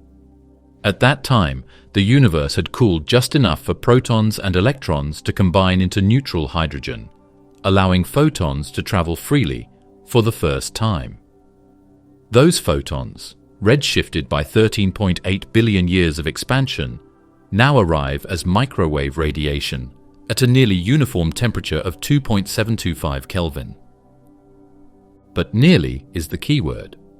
There are tiny fluctuations in temperature, about 1 part in 100,000, across the entire sky. These fluctuations are not imperfections. They are fingerprints from the early universe, encoding its initial density ripples. Without them, there would be no galaxies, no stars, no planets, and no us. The cold spot, though, was different. It wasn't just another ripple, it was weirdly large and unusually deep. Multiple statistical analyses showed that it fell well outside the expected range of standard cosmic variance. Some initial estimates put the odds of such a spot occurring by chance as low as 1%. That might sound low, but remember, the universe has billions of patches just like it. Even a 1% event becomes likely given enough chances. One of the boldest came from the realm of multiverse cosmology. According to some versions of inflationary theory, particularly eternal inflation, our universe may be just one bubble in a much larger inflating space. These bubbles can collide, and if that happened early enough, the resulting impact might leave an imprint in the CMB, a cold circle, a cosmic scar. Could the cold spot be that scar, a signal from beyond our universe? That idea gained brief traction, especially after researchers at the University of North Carolina published models predicting such imprints. But the theory had a problem. It predicted more than one cold spot, and we haven't found them. Another explanation proposed the existence of a massive supervoid, an unusually empty region of space between us and the cold spot. This void could subtly alter the energy of photons passing through it via the integrated Sachs-Wolf effect, essentially stretching them and making them appear colder than they otherwise would be. Observational follow-ups supported this to some degree. Surveys using the Very Large Telescope and Sloan Digital Sky Survey revealed that there is, in fact, a large underdense region in that direction. But it wasn't empty enough. The void didn't seem deep or wide enough to fully explain the anomaly. The temperature drop was too steep. Now what do we do? With the easiest explanation, it was just a mathematical fluke. Since the high-resolution pictures from the Planck satellite came out, most cosmologists agree that the cold spot is strange, but doesn't need strange physics to explain it. In fact, newer studies show that the strange event is not as statistically important as first thought. The cold spot disappears into the background noise when galaxy dust and cosmic foregrounds are described more accurately. We may have been fooled by pattern recognition, one of humanity's greatest strengths and greatest weaknesses. We see faces in clouds, meaning in randomness, and significance in noise. In this case, it's possible we saw a cosmological ghost that wasn't really there. That doesn't mean the cold spot was useless, though. It made cosmologists question their ideas, make their statistical models better, and learn more about how foreground influence can change cosmic data. People became interested in the weird and wild frontiers of early universe science, and the movie became a hit. Most importantly, it made us remember that the presence of imbalance does not always mean that the rules of physics have been broken. Even if the universe is isotropic and uniform at its core, small differences are still likely to happen. There are fluctuations, there are outliers. A big cold patch is sometimes just that, a big cold patch. Cosmic time, a clock without a place. In our everyday lives, time moves the same way for everyone. It looks like that. Your clock ticks, mine ticks, and those ticks pretty much match up unless we're on a fast train or going around a black hole. But when you look at the world as a whole, time is a much stranger idea, especially since there is no center to measure it from. Cosmic time is the most like a universal clock that we know of. It ticks from everywhere at once, not just Earth or any other world. It's a position used in cosmology to show how long it's been since the Big Bang from the point of view of a person who is co-moving, or not moving with the universe's growth. Because these viewers are moving, they see the cosmic microwave background as being the same in all directions. This makes them perfect points of reference. That's you, that's me. If you're not speeding through space at relativistic speeds, that's everyone, everywhere. Why does this matter then? Due to the lack of a core, there is no other way to describe when things happened, not where, but when. We have that structure thanks to cosmic time. For instance, we could say that galaxies began to form about 200 million years after the Big Bang. This helps us name eras, like the era of recombination, the era of reionization, and the era of galaxy creation.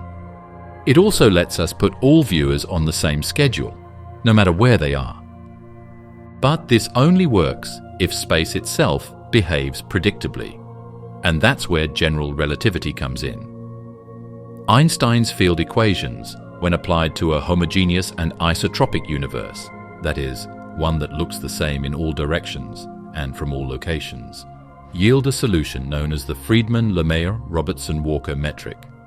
This model lets us track the expansion of space over time and define a proper time coordinate, cosmic time, that increases uniformly for all co-moving observers. It's important to note that this isn't the same as proper time for any individual object. A galaxy falling into a cluster or a particle orbiting a black hole will experience time differently due to gravitational time dilation and relative motion. But on the largest scales, where individual motions average out, cosmic time becomes a reliable reference. It's not something we can observe directly, but we can infer it by looking at the redshift of distant galaxies, the temperature of the CMB, and the large-scale distribution of matter. The universe has no edge, no center, but every location in space, every point, has existed for the same amount of cosmic time. The Big Bang didn't happen over there and expand outward. It happened everywhere at once. That means every location in the observable universe is 13.8 billion years old in cosmic time. Not relative to us, but in its own right. That's wild. Also, there isn't a special spot to mark the birth of the universe. The answer to the question, how old is the universe here, is always the same no matter where you are, in the middle of a desert, floating above a group of galaxies, or on the porch of a house. Your point of view doesn't change the age of the universe. It's the shared past that's built into space-time itself. Also, this clears up one of the biggest myths about the Big Bang, which was that it was an explosion in space. There wasn't. It made the space bigger. In the past, every point in space was squished together, making it hotter and denser. And space began to stretch from all of those points at the same time. That's why we need a time reference that doesn't depend on a single point of explosion. That is fixed by cosmic time. But what defines the 0 point of that clock? That would be the moment of the Big Bang itself. Specifically, the theoretical time when the scale factor of the universe, a mathematical term that tracks its size, was 0. From that moment forward, the scale factor has increased, and so has cosmic time. 1 second, 1 million years. 13.8 billion years. It's a clock that ticks not with gears, but with galaxies. This framework also helps us interpret light from distant objects. When we observe a galaxy with a redshift of, say, 7, we can convert that redshift into cosmic time using our cosmological models. That lets us say, this galaxy emitted the light we now see when the universe was just 700 million years old. It's like peeking into a baby photo of the cosmos, time-stamped with a universal calendar. Of course, this relies on our current understanding of cosmology. If the parameters of our models change, say, if dark energy behaves differently than expected, then the cosmic time values shift slightly. But the overall concept remains intact, a time axis shared by all points. regardless of location. The beautiful thing about cosmic time is that it tells us a story without a storyteller, a list of things that happen without a stage. From quantum fluctuations to galaxy groups, it lets us write the story of the universe's life without ever having a main character.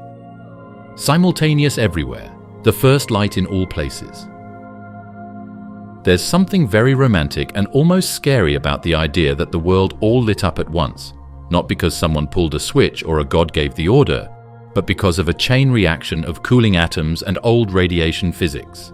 And ever since that first light, the cosmic microwave background has been washing over you, no matter where you are in the universe. But how could that possibly work? How could every point in the universe begin glowing at the same moment? Especially when the universe has no center and no edge. To answer that, we need to understand a moment called recombination, a time when the universe, once an opaque fog of particles and photons, suddenly became transparent. This happened around 380,000 years after the Big Bang. Before this point, photons couldn't travel freely. They were constantly bouncing off free electrons in a hot plasma. The universe was glowing, yes, but that glow couldn't get far. It was trapped, scattered, and jumbled. Then, as the universe cooled, those free electrons began to bind with protons to form neutral hydrogen atoms.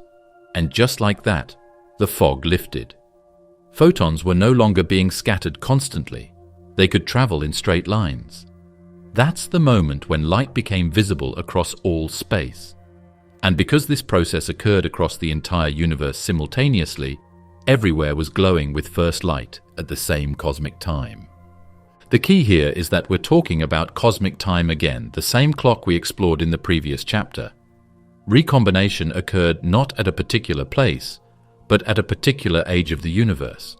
If you were a time traveler floating in any galaxy, any void, or any protostructure, you'd see the fog clearing and the light emerging all around you, at that exact moment in cosmic history. This is why the cosmic microwave background, CMB, appears so uniform. When we look at the CMB, we're not seeing the light from a single location in space. We're seeing the light from all locations at a specific time. It's the surface of last scattering, like a glowing shell surrounding us. Every direction we look, we see photons that started their journey at the same point in cosmic time. Even though they originated from different places in space, it's like the world was a huge music hall that was completely dark for a very long time. Suddenly the curtains came down and all the lights came on at once. Not under a light, from every seat, wall and floor. From that point on, the photons started to move, bringing information about the space's temperature, mass and structure at that very moment. This is why the CMB isn't just a glow, it's a map, a fossilized image of what the universe looked like when it first became see-through. And because the Big Bang wasn't a point explosion, but an everywhere-at-once expansion, this first light didn't radiate from a source. It radiated through space itself. The most strange thing is that light is still reaching us. At this point, 13.8 billion years later, it has dropped down to 2.7 Kelvin, which is just above absolute zero, but it's still there. It's in the kitchen, in your lungs. Radio devices pick up the sound as faint chatter. This is one of the oldest things in the world, and you're swimming in it. The light we see today from the CMB wasn't always this old. Every day we receive slightly newer photons, ones that left slightly closer regions of space. Imagine peeling back layers of an onion. The outer layers are the oldest light, and as time passes, we get access to slightly deeper layers. But all of it still comes from that one moment in cosmic time when the universe turned transparent. This shows a beautiful thing about how the universe works. If you look back far enough, you can see that we are at the center of our own history. Every place in the universe is its own observing bubble because light can only move so fast, and we can't see faster than light. A CMB is seen by all aliens, no matter how far away they are, and each of those CMBs looks pretty much the same. That's the main idea behind the cosmic principle, the rules of physics, the story of the world, And the order of events are true everywhere, not just here. No place is better than others, and no place was first. That first light reached every part of the universe. It wasn't because the universe was small, the event that made the light happen everywhere. This also explains why the universe looks so smooth in every direction. The temperature variations in the CMB are tiny, only 1 part in 100,000. These ripples are what seeded the growth of galaxies. But they also confirm that every region of space experienced recombination at essentially the same moment. So the next time you look up at the sky, remember that the light you see started its trip before galaxies, stars, and atoms were common. That light didn't come from just one place, it came from everywhere. There wasn't a central center where the lights first turned on, the Planck era and the death of location. Planck's era was the first second of time after the Big Bang. It was before galaxies, stars, and even atoms. That's how short a tick really is, just 1 × 10⁻43 seconds after the universe started. This is the Planck time, and it's the edge of what we know about physics right now. After this point, reality stops acting in a way that makes sense to us. The simple but annoying reason is that the rules of general relativity and quantum mechanics, which are 2 important parts of current physics, don't work together at this size. One is in charge of the very small, like atoms and particles. The other one is in charge of very big things, like space-time and the stars. Everything was very small and very dense during the Planck age. Imagine putting all the energy that can be seen in the universe into a place that is smaller than a proton. Not only were space and time twisted, they didn't even make sense. At this scale, even location stops making sense, not because it's hard to measure, but because there may not be a meaningful concept of space at all. During the Planck era, space-time may have been frothy, pixelated, or fragmented. Quantum fluctuations, tiny random variations in energy, weren't just ripples in a calm pond, they were the pond. Space wasn't a smooth fabric, it was seething, chaotic, and possibly discontinuous. That's why physicists say the Planck scale represents a limit of knowledge. It's not just that we don't know what happened. Our theories break, equations give infinities, predictions fall apart. And until we have a working theory of quantum gravity, we can't describe what happened with any certainty, but we have thoughts. Loop quantum gravity is one of the most popular ideas. It says that space is made up of precise, indivisible pieces, like atoms of space. If it's true, the Planck era wasn't a smooth line, but a granular sea where space and time clicked into being one piece at a time. Another idea is string theory, which replaces point particles with tiny vibrating strings. These strings operate in higher dimensions, possibly 10 or 11 total, and under the right conditions, they could unify gravity with quantum physics. If this model holds, then the Planck era might involve extra-dimensional dynamics that we simply can't observe today. The bouncing cosmology is a third idea that is getting support. This idea says that the world did not start with a singularity. Instead, it came back from a state where it was shrinking. This gets rid of the idea of infinite densities that come with the standard Big Bang. Instead, it suggests that the Planck era was the time of reverse, or a kind of cosmic return instead of a start from nothing. All of these ideas agree on one thing: time and space are made. In other words, they're not basic. They come from something deeper, something that isn't geometric and is very different from what we're used to. Location, distance, and direction are also not essential if space is not. It doesn't matter where something happened in the Planck era. There was no place to be. In the strictest sense, there may not have been a when. This shatters every visual analogy we've ever used to explain the Big Bang. Forget fireballs in space. Forget explosions. Forget balloons and rubber sheets. In the Planck era, the very concept of a point may not apply. There was no central pixel the universe expanded from, because pixels didn't exist yet. This is where we find the real answer to our question: where did the Big Bang happen? The truthful answer is nowhere. since there wasn't a place to put it yet. It's not true that the world grew into nothing. With the growth came the void itself. That growth wasn't even traditional during the Planck era. It was quantum, vague, and maybe even uncertain. Even the idea of cause and effect may be fuzzy here. Quantum gravity may include retrocausal elements, where effects can precede causes in some interpretations. In this chaotic haze, the distinctions between past, present, and future could blur. But that's speculation. What's certain is this: we can't use classical spacetime to describe the Planck epoch. Every coordinate system, every frame of reference, every geometric model breaks. The closest we've come to observational evidence for this mystery is the cosmic microwave background. Tiny irregularities in the CMB may be fingerprints of quantum fluctuations from the Planck era. These ripples, frozen in space by inflation, could tell us what was happening when the universe was only 10 to the negative 35 seconds old, just after the Planck time. But they don't tell us what happened before that. For now, that's beyond the reach of telescopes. Now what do we do? Our tools can't yet go past a certain point, which is called a cognitive wall. But it also makes us want to do better. You can learn more about the Planck age. The task is hard. A puzzle that needs to be solved by the next generation of physics. It could come from people who study strings. It could be from quantum loop models. Or maybe from something we haven't thought of yet. Dark energy and the accelerating expansion.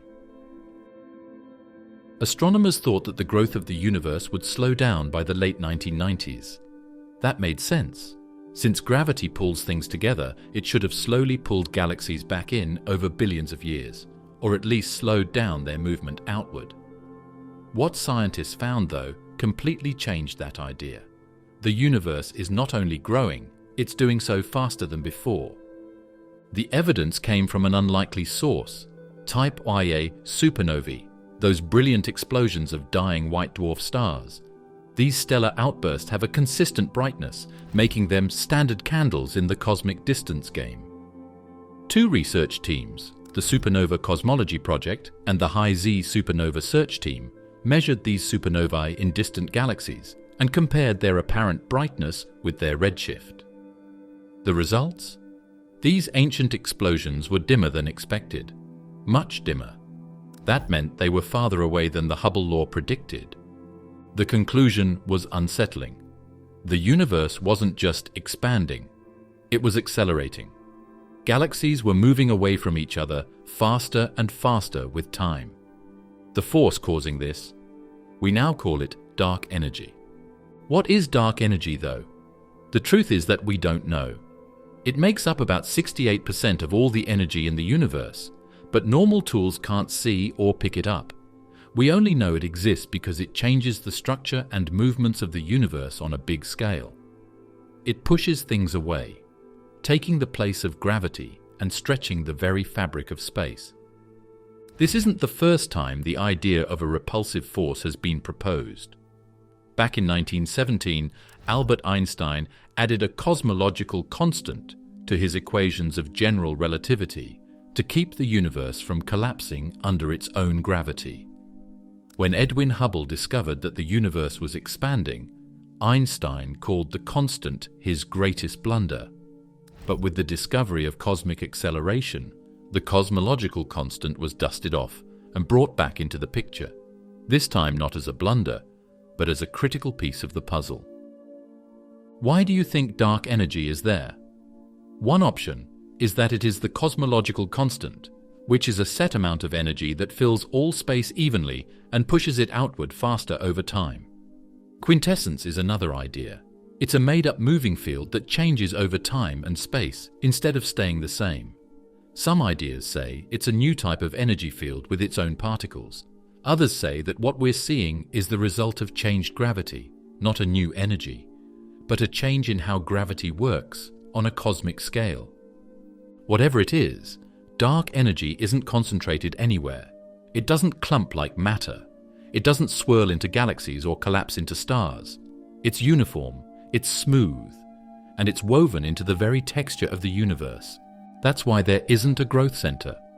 Dark energy moves space outward everywhere because it acts everywhere.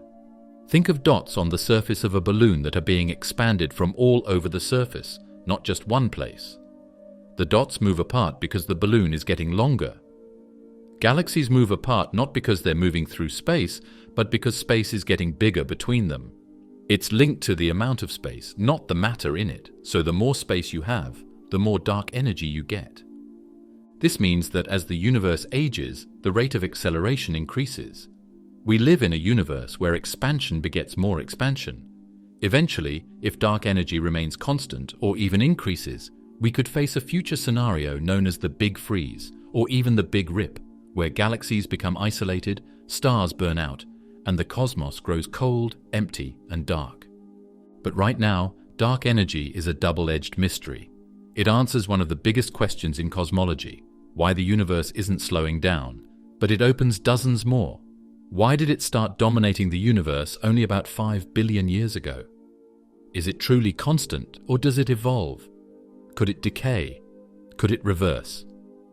Dark energy is part of why you're not at the center of the universe, because it drives expansion everywhere at once. Every point in space sees its neighbors move away. Every observer in every galaxy sees the same redshift pattern. That's what acceleration does. It smooths out the cosmos and makes every perspective look equally valid. That's also the reason we'll never reach the edge of the world. Some galaxies are already moving away from us faster than light. This isn't because they're going faster than the speed of light, but because space is growing faster than light can pass through it. These galaxies are no longer visible to us in the universe. They will never send us light again. As time goes on, more galaxies will move past that line, until there are only a few nearby galaxies visible at night. The singularity that wasn't. Most people think of a single moment when they hear the words Big Bang. They picture a pinprick of infinite density exploding outward, sending galaxies hurtling through space like cosmic shrapnel. That picture is powerful. It's easy. And it's not true at all. The term singularity refers to a point where our current laws of physics break down, where gravity becomes infinite, density becomes infinite, and space-time curves so sharply that mathematics stops making sense. According to classical general relativity, if you rewind the expansion of the universe far enough, everything collapses into that singular point. But that's not necessarily the beginning of everything. In fact, many cosmologists now argue that the singularity never actually happened. General relativity, Albert Einstein's masterpiece, describes gravity as the curvature of space-time caused by mass and energy. It's incredibly accurate at describing planets, stars, and even black holes. But it's a classical theory. It doesn't incorporate the quantum effects that govern the very small, like particles, waves, and the uncertainty principle.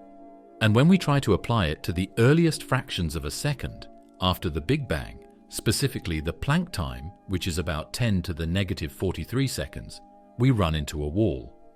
General relativity predicts infinite curvature, but quantum mechanics says that's not how nature works. Now this is where quantum gravity comes in.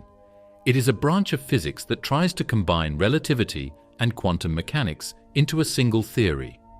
And the singularity starts to break apart within that structure. Loop quantum cosmology is one of the most well-known ideas. This model says that space-time is made up of discrete loops, which are very small, single units that can't be squeezed any further. The universe doesn't have a singularity. Instead, it hits a minimum volume and then bounces back up. Yes, that is true. That is, this idea says that the world may have shrunk before it grew. The Big Bang wasn't the beginning of anything. It was a change. Another theory is the ekpyrotic model, inspired by string theory. In this scenario, our universe is a three-dimensional brane floating in a higher dimensional space. The Big Bang happened when two branes collided, transferring energy and initiating expansion. There was no singularity, just a dramatic interaction in a multi-dimensional arena. Still others point to emergent models, in which the universe stays in a stable quantum state for an infinite amount of time before a change causes it to expand. Not a singularity again. There was only a long, endless setup that led to a sudden explosion of space. These thoughts are more than just pretty words. These ideas are supported by signs found in the cosmic microwave background radiation, which is the glow left over from the Big Bang. We can get a picture of the early universe's structure by measuring changes in temperature down to millionths of a degree. Some of those patterns point to a time before the Big Bang. For example, there are structures or symmetries that shouldn't be there if time started at a singularity. Another way to look at it: think of the world as a movie that plays backwards. When galaxies crash into each other, stars fall apart and matter and radiation get hotter. But at some point, like when the temperature gets close to 10 to the 32nd Kelvin or the mass gets close to 10 to the 94th grams per cubic centimeter, quantum effects take over. Quantum foam, which isn't smooth like space-time shapes, takes its place. The sequence doesn't keep going backwards into infinity. Instead, it loops or returns into a new phase. That shift doesn't mean the Big Bang didn't happen. It means the bang was a chapter, not page 1. If that's the case, why do we still teach it? Because it works for most things. It gives us a clear end in numbers. It guesses the right rates of growth, the correct way that elements are made, and the correct radio background. But scientists know it's just a stand-in. Physics ahead, under construction, written on a sign. Like black hole singularities, Big Bang singularities mean that our tools are breaking down, but they don't always mean the end of the road. This is important because it changes how we think about what we want. We no longer ask, what happened at the singularity, but rather, what replaced it? Can we find proof of a world that existed before it bounced? Are designs in the sky a sign of a past? Could the evidence of a cosmic predecessor be in the gravity waves that are still resonating across the universe? It changes the story we tell too. Relativity versus common sense, the ultimate clash. People have told you that the world doesn't have a center, an edge, or an outside. If that's true, then why does your gut tell you to go against it? That reluctance in the gut isn't stupidity, it's biology. Trees, animals that eat us, water, and people are all things that our brains have evolved to understand. Not bent space-time, redshift gradients, or inflation that doesn't depend on size. It doesn't make sense to us when cosmologists say that the universe is growing, but not into anything, or that any place can be thought of as the center. This is where the fight is at its core. Relativity versus common sense. Move on to the next part. Every day when something moves away from you, it changes where it is in relation to something that stays the same. In general relativity, however, there is no such thing as a cosmic grid. It's not that galaxies are moving through space. Space is pushing them apart. Think of raisins in dough that is rising. From the point of view of any raisin, the others seem to move away, but none of them is in the center. This isn't a comparison. This is what the math says. Einstein's theory of general relativity describes gravity not as a force, but as the bending of space-time. And the solutions to Einstein's equations, specifically the Friedmann-Lemaitre-Robertson-Walker metric, tell us something bizarre. Space itself can stretch, and distances between non-interacting objects can grow without any object traveling in the usual sense. That's why the speed limit of light doesn't apply to cosmic expansion. Distant galaxies aren't breaking light speed. They're receding because the fabric between us is expanding. The twist that makes your head hurt is that this looks the same from every world. Look around you on Earth, and everything is red-shifting away. Take a look at a galaxy 2 billion light-years away. What would you see? It's always the same. People who look at that sky also feel like they're in the middle. This symmetry is not a bug. It's the cosmological principle in action. The universe is homogeneous, same everywhere, and isotropic, same in all directions, on large scales. That principle combined with relativity creates a universe where center and edge become meaningless. Still, that goes against how we see and feel reality. Our senses work according to Newtonian logic. Things move from A to B, speed feels like force, and space is just a place where things happen. That safety zone gets messed up by relativism. Light bends, time stretches, and simultaneity isn't always clear in bent space-time. Two things that seem to happen at the same time to you might not be for someone who is going in a different way. There isn't a single now.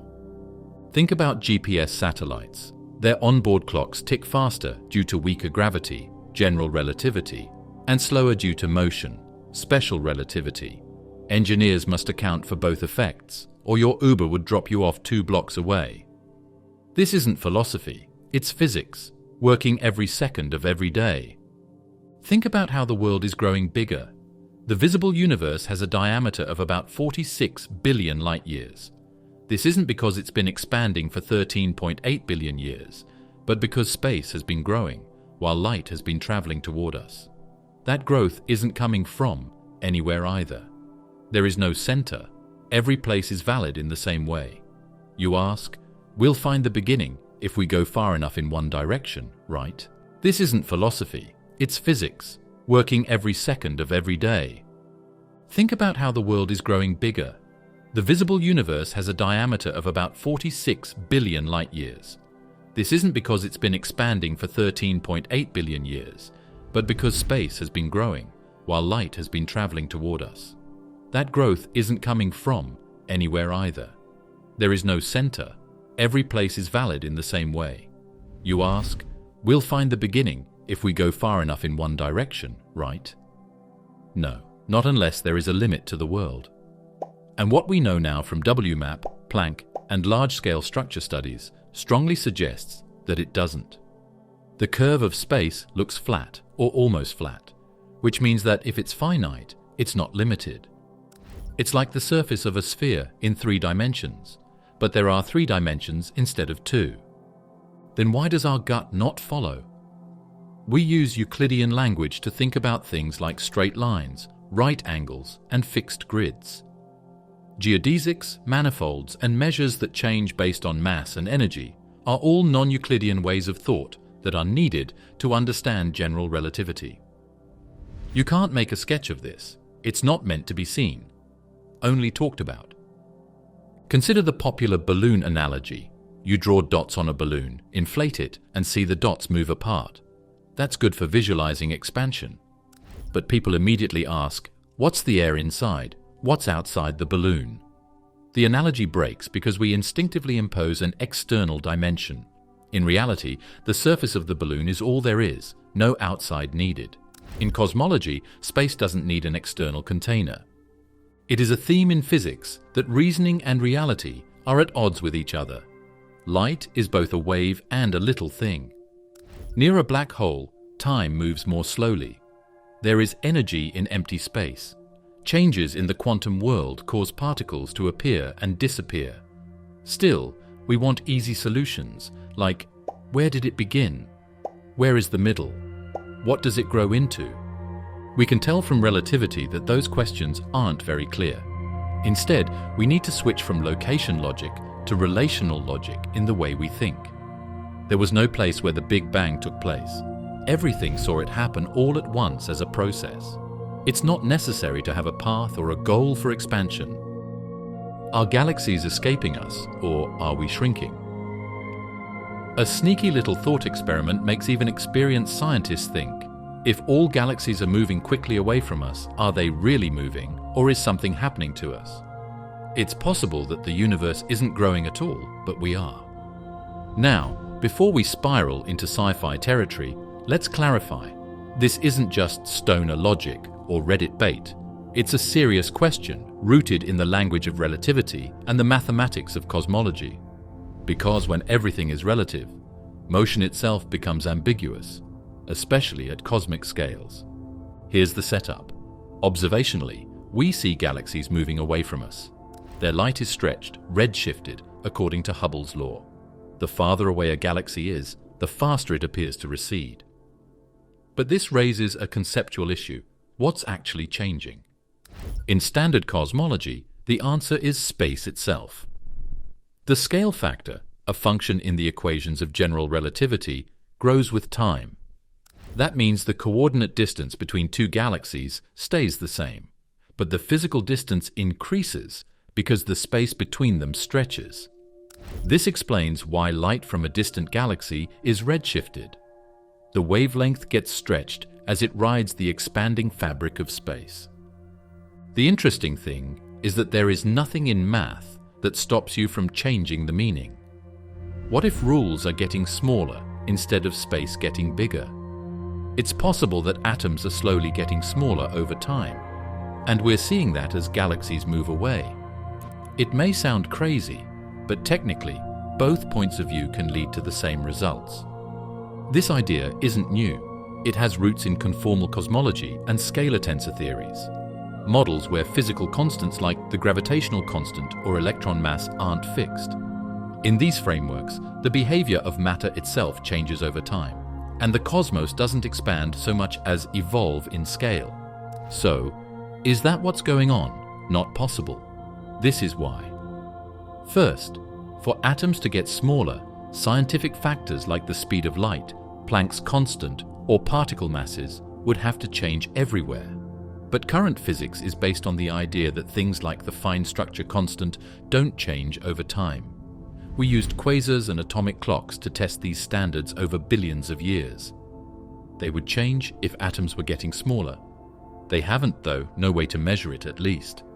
Second, expansion isn't just a metaphor. We can model it, predict it, and measure it independently. The cosmic microwave background, our baby photo of the universe, shows temperature fluctuations laid out across an expanding grid. The distribution of galaxies in large-scale surveys like Sloan and EBOS follow patterns predicted by expansion, not contraction. Third, we've seen time-dependent phenomena that match expansion.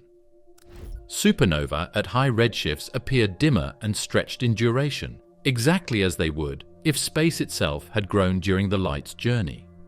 These effects would be harder to explain by shrinking observers, unless we invoked even more complex physics to compensate. The idea isn't completely crazy, though. It's just a warning of how slippery relativity is. Take a picture of two ants standing on opposite ends of a rubber band. They will move apart if the band gets longer. What if, though, the band stays the same, but the ants get smaller? Either way, the space grows in relation to their body size. In relativity, every action is connected to a frame, and the frame you choose can completely change how you understand it. That's where conformal time comes in, a way of plotting the universe where light always travels at 45 degrees, and the scale factor is absorbed into how we label time. In that view, expansion can look like static structure, and redshift becomes a coordinate artifact. It's a different lens on the same reality. One lens is still better than another, though. Everything we measure, from supernovae to the cosmic web to gravitational waves, can best be explained by the idea that space is getting bigger. It makes more sense, is easier to understand, and is in line with what we know about science. That doesn't mean we should stop asking weird questions. On the contrary, challenging assumptions is how science grows. Maybe one day we'll find that the constants of nature aren't so constant. Maybe dark energy will turn out to be a signal that our rulers are changing size at the edge of measurement. But for now, it's clear that galaxies aren't running away because we're getting smaller. They are moving away because space is stretching in a way that is consistent with Einstein's equations. For us, this means that the redshifts we see are built into the world itself. And it's not just worlds far away. There is a crazy idea that fits the lengths of light waves, the weight of matter, and even the ages of stars. Space grows. We don't. So, no, you're not getting smaller. There is no way that you could turn into a quantum fog. The universe is not tricking you. It's just getting bigger without stopping, maybe for all time. And we understand that our place in the universe isn't set in terms of size, position, or even viewpoint as we learn more about it. Where is the Big Bang now? There are some questions that seem easy until you try to answer them. Asking, where is the Big Bang now, is like asking, where is the fireworks after dark? The answer is weirder in astronomy, though. It took place somewhere else. It happened everywhere and is still being felt everywhere. The Big Bang wasn't an explosion in space. It was an expansion of space. There was no center, no edge, no blast radius. the entire observable universe emerged from a hot, dense state that existed uniformly across all of space. That means the Big Bang didn't happen at some faraway location we can point to. It happened right where you're sitting now, and also everywhere else. When we look out at the cosmic microwave background, the faint afterglow of the Big Bang, we're seeing radiation that has been traveling through expanding space for over 13.8 billion years. But here's the kicker. The photons we detect today didn't start from a single point. They started from a shell of matter that has been moving outward relative to us for billions of years. And because space itself has expanded, that shell is now 46 billion light-years away in all directions. This creates a kind of illusion. When you look at the CMB in any direction, you're looking back to the Big Bang. But each direction points to a different region of space. There isn't one location where the event happened. It's baked into the fabric of space-time itself. So when you ask, where is the Big Bang now? You're really asking, where is that primordial state still observable? And the answer is, in every direction. Think about the surface of a bubble that is getting bigger. Every dot on that surface can see all the other dots going away. There's no center of the growth on the outside. The center is outside the balloon's skin in the third dimension, but there is no such thing as an outside in our world.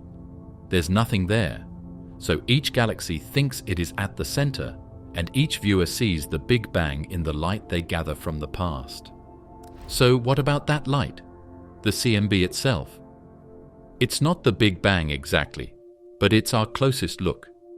It comes from about 380,000 years after the Big Bang, when the universe cooled enough for photons to decouple from matter and stream freely through space. That means what we call the surface of last scattering is the farthest back in time we can see, but not the farthest back the universe existed. Earlier epochs are invisible to electromagnetic radiation. To go deeper, we'd need to detect neutrinos or gravitational waves from the first fractions of a second. Where is the Big Bang now if it happened everywhere? It's built into the way the world works, the way galaxies are arranged, the way gaps are spread out, and the differences in the microwave background are all effects of that event. Small changes in quantum mechanics turned into huge areas of too much and too little density because of inflation. In that geometry, the Big Bang lives on, like fingerprints in lava that has cooled. It's also in the expansion rate of the universe. Every time we measure redshift, every time we track galaxy velocity or cosmic distance ladders, we're tracing the history of that original expansion. The Hubble constant, or more accurately, the Hubble parameter, is a kind of echo of the Big Bang. It tells us how fast space is growing now, and by extrapolating backward, how it began. Even the atoms in your body carry a trace. Hydrogen nuclei formed during the first 3 minutes after the Big Bang in a process called Big Bang nucleosynthesis. About 75% of the atoms in your body were forged in that event, not in stars. So in a literal physical sense, the Big Bang is still with you. As time goes on, the Big Bang becomes harder to see. The cosmic microwave background is cooling as space stretches. Its photons lose energy and the signal fades into the radio spectrum. In the far future, tens of billions of years from now, civilizations might no longer detect the CMB at all. The Big Bang will be like a forgotten whisper, lost in the static. That's the terrible irony of the past of the universe. Now is still a time when we can see how the universe began, but that time is going away. Dark energy is speeding up the growth, making it so far away that we can't see galaxies that are far away. The CMB is going away. Now is the time to learn about the Big Bang. Was the Big Bang a local event in the multiverse? For a moment, let's leave the safety zone of traditional mythology. The last few parts have been about how we saw our universe, which is the only one we've ever known, as the main event. What if it's only one scene in a much longer play? Some scientists think the Big Bang wasn't a single, all-encompassing event that started everything. Instead, they think it was a local event inside the universe, which is a much bigger structure. It all starts with inflation. not the economic kind, but cosmic inflation.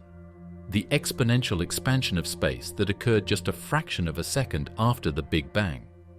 According to physicist Alan Guth and later refinements by Andre Linde and others, inflation wasn't just a one-time event that neatly ended.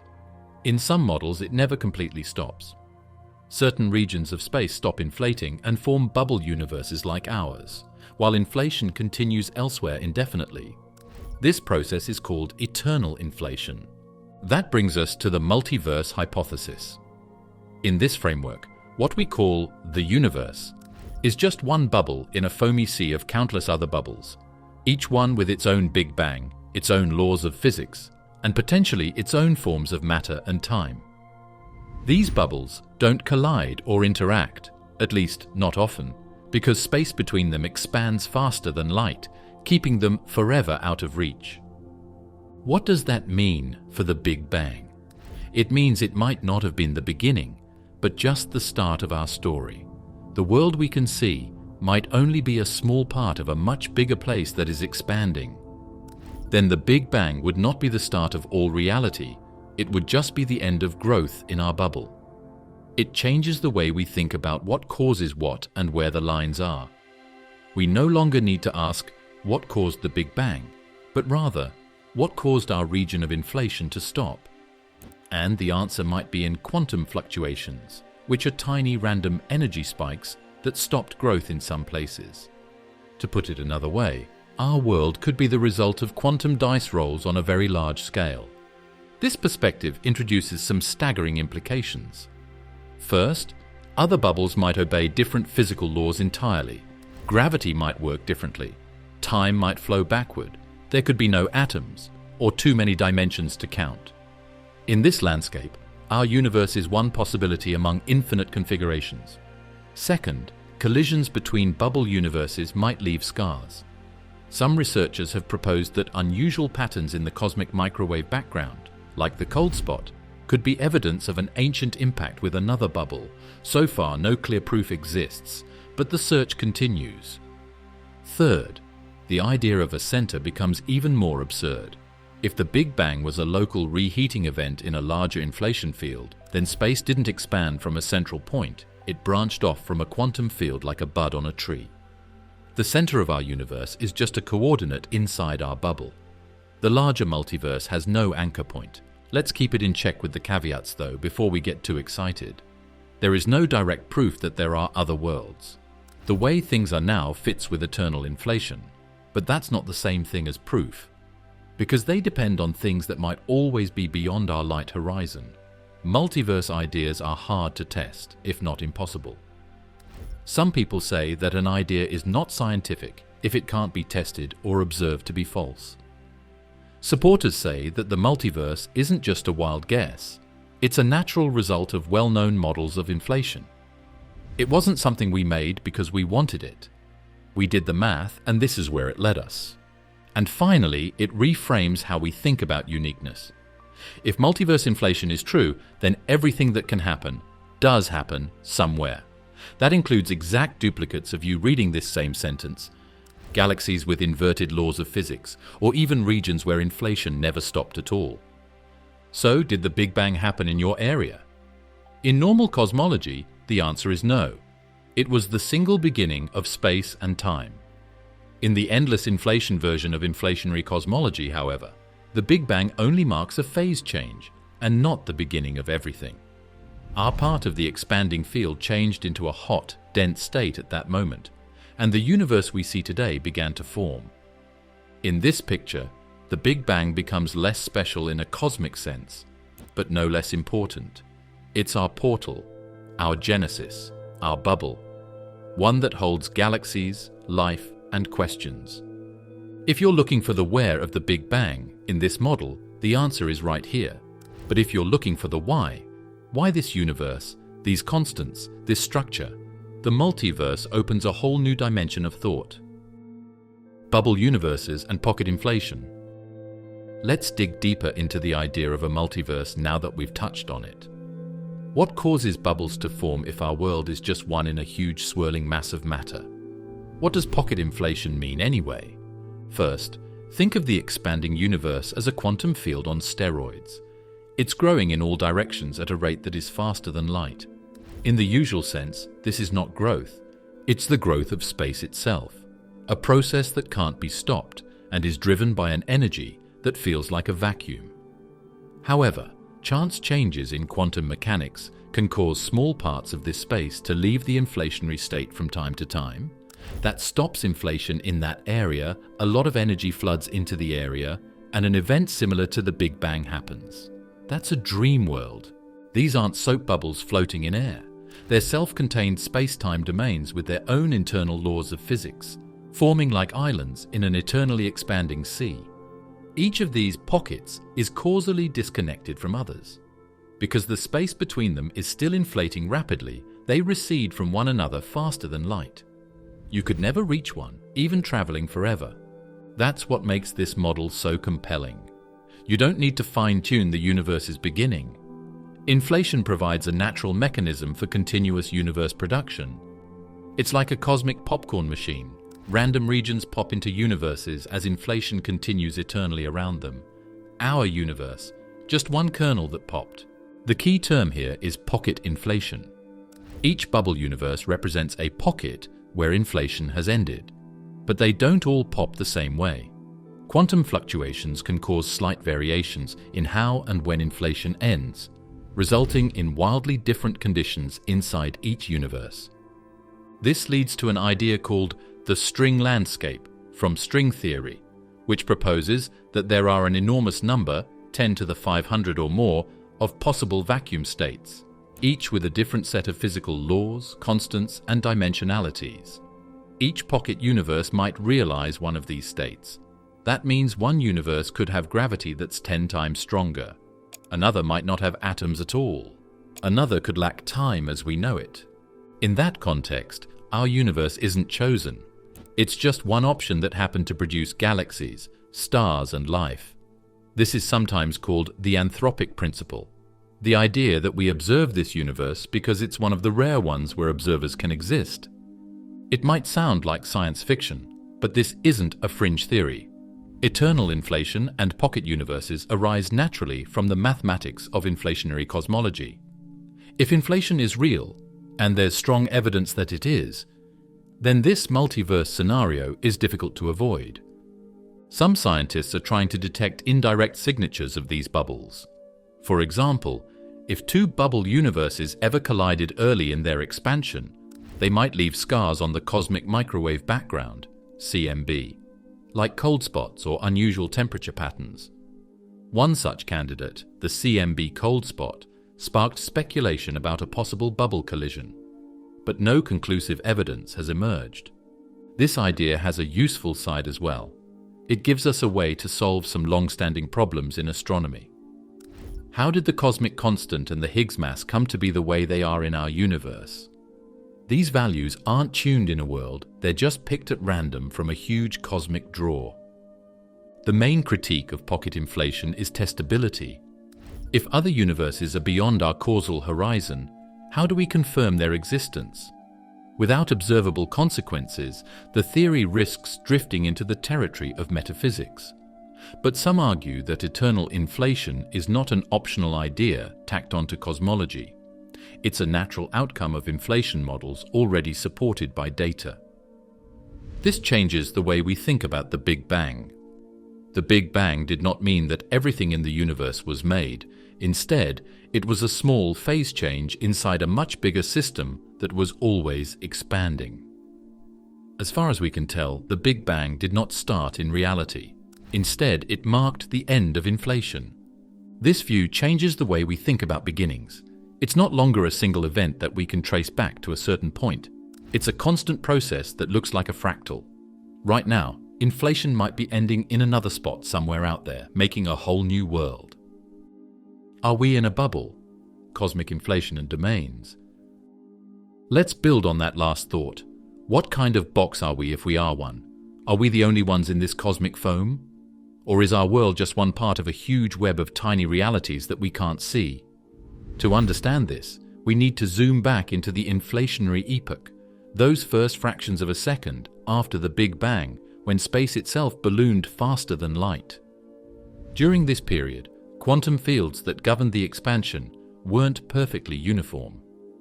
Tiny differences in energy levels across regions caused inflation to end at different times in different places.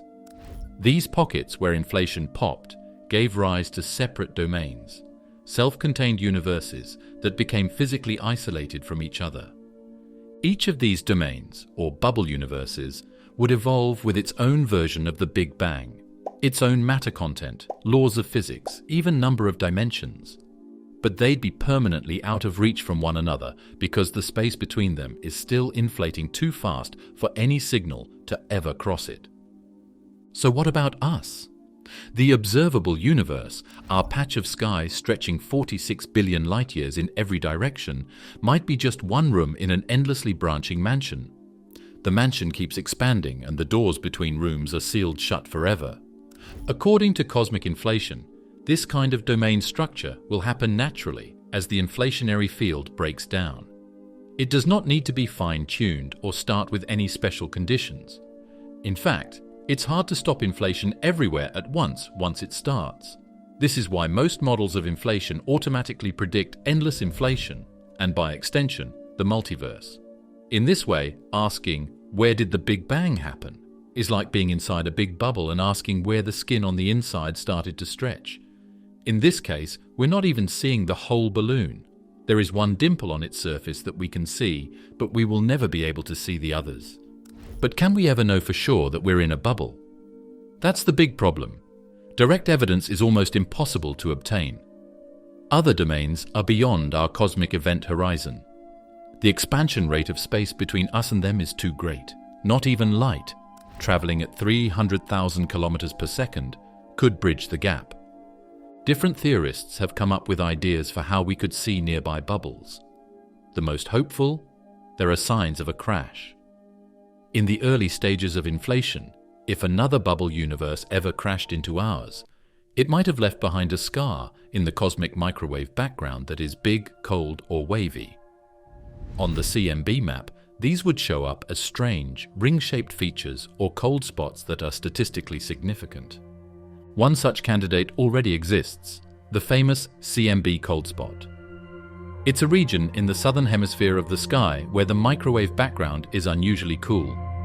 While mainstream scientists attribute this to statistical fluctuation, or possibly a massive cosmic void in that direction, some theorists suggest it could be evidence of a bubble collision. It gets really complicated mathematically. If there is an impact, the approaching bubble could bend spacetime, changing the shape of that area and maybe even the way galaxies form over time. It might even be able to change basic factors in a small area, though the changes would probably be very small and could only be seen with very specific statistical tools. Of course, one counter-argument is that even if such domains exist, we could never interact with them. So what's the point? But here's the catch. While we can't see these other domains, their existence makes predictions. For example, certain inflation models that allow eternal inflation and multiple domains also predict the correct amplitude and scale of temperature fluctuations in the CMB. In other words, the information we have about the structure of the universe, the regularity of the CMB, and the spread of galaxies may all fit with a model that needs other domains to exist. We're not directly proving that they are there. We can tell because the model fits reality so well. That's not all, it's not just an idea. With the help of the Planck satellite and WMAP data, researchers have been constantly looking for oddities that could point to bubble crashes.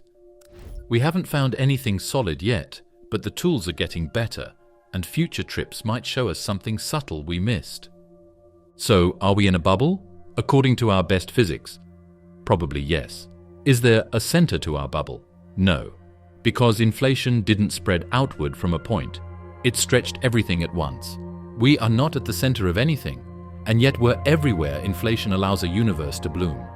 It really is humbling. We used to think Earth was in the middle, then the Sun, then the Milky Way. We now understand that there is no such thing as a special place. We reside in a cosmic domain, which is like a bubble with no center. It is bordered by a multitude of equally unknown brothers. What we'd see from another galaxy's perspective. The telescope needs to be turned around. Question: what would an alien in another galaxy like Andromeda, or even a galaxy 10 billion light-years away, see when they look out into space? Ask not what we see when we look at the sky from Earth. Astrologically speaking, they would see almost the same things we do. Their sky would be full of galaxies receding from them in all directions. Their measurements of redshift, how light stretches as space expands, would reveal the same pattern we find here on Earth. The cosmic microwave background, CMB, would bathe their skies too, with the same average temperature of around 2.7 Kelvin. In every direction, they'd see an isotropic and homogeneous cosmos, just like we do. This isn't just a strange accident, it's part of the way the universe is put together. The Cosmological Principle, which is one of the most important ideas in modern astronomy, says that on a big scale, the universe is statistically uniform. There's no need to say where. The universe looks the same on a large size, and the rules of physics are the same. The only thing that makes astronomy possible is this concept. We couldn't say that what we saw was true for everyone if we were in a really special place.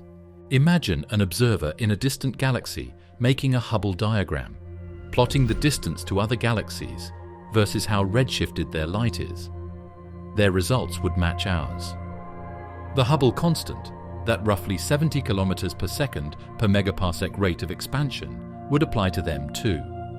Every galaxy appears to recede, and none seem to sit at a fixed cosmic center.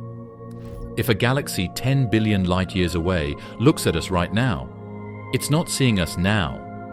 It's seeing our galaxy as it was 10 billion years ago. And if we look at them, we see their ancient past too. Every observation in cosmology is a time machine. Despite this time lag, the broad picture remains the same. The large-scale distribution of galaxies forms a vast cosmic web, filaments, nodes and voids, that look statistically similar everywhere, even when viewed from opposite ends of the observable universe. The cosmic microwave background is perhaps the most stunning example of this symmetry. The CMB is the leftover radiation from the early universe, about 380,000 years after the Big Bang. It fills space uniformly, with tiny temperature fluctuations that seeded the structure of galaxies. If you were in another galaxy, your view of the CMB would still show the same fluctuations, but centered on your location. It looks like you're in the middle of the CMB bubble from any galaxy, like Earth. This isn't because each galaxy is in the middle, though. It's because the CMB can be seen coming from anywhere in space. The radiation fills up the room. It doesn't come from a faraway surface like a bright sphere does. When the universe turned clear, it was sent out everywhere at once. So what would this mean for someone trying to determine where the Big Bang happened? From any galaxy's viewpoint, the Big Bang appears to have happened right there, and right here, and everywhere else. That's the illusion created by a centerless expansion. Let's compare the two. Picture yourself inside a loaf of raisin bread that is rising. The dough stands for empty space. There are stars in the raisins. The bread gets bigger as it bakes. Each raisin can see these other raisins moving away. There's no fruit in the center of the bread. The bread is making itself bigger. And every raisin that had eyes would think it was the one being pulled away from the others. Our alien in Andromeda sees the same thing. And so does an observer in a galaxy at Redshift 7, meaning its light left just a few 100 million years after the Big Bang. Wherever you are, the universe is expanding away from you. And that's not an illusion of measurement. It's a feature of the geometry of space itself. Here is where the idea of relativity comes in. There isn't a single point of comparison. Where you look changes things like motion, place, and even simultaneity. When this idea is applied to the world, it becomes very deep. Not only is there no best place, but there is also no cosmic stage where everything happens. The stage is getting bigger, and each character sees the same scene getting bigger. It's easy to think that our place in the universe is special. There's no doubt in the numbers and the math, though. It seems like the story is the same everywhere. The sky tells the same story. The numbers show the same growth, and the light from long ago has the same pattern. This is all very strange because of this.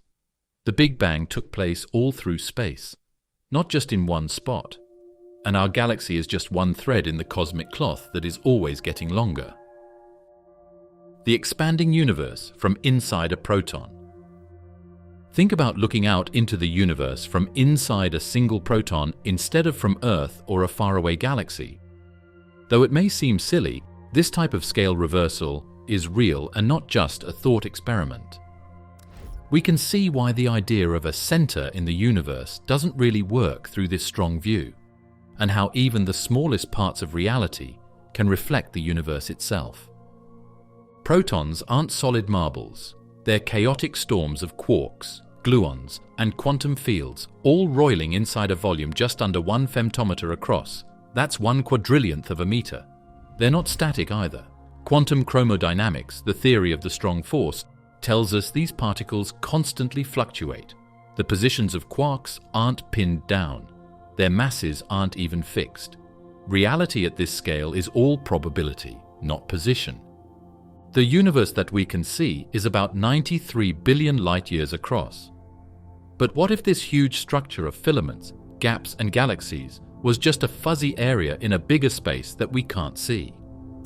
From this point of view, the universe is like a proton seen through a microscope, a small dot in a field that might go on forever.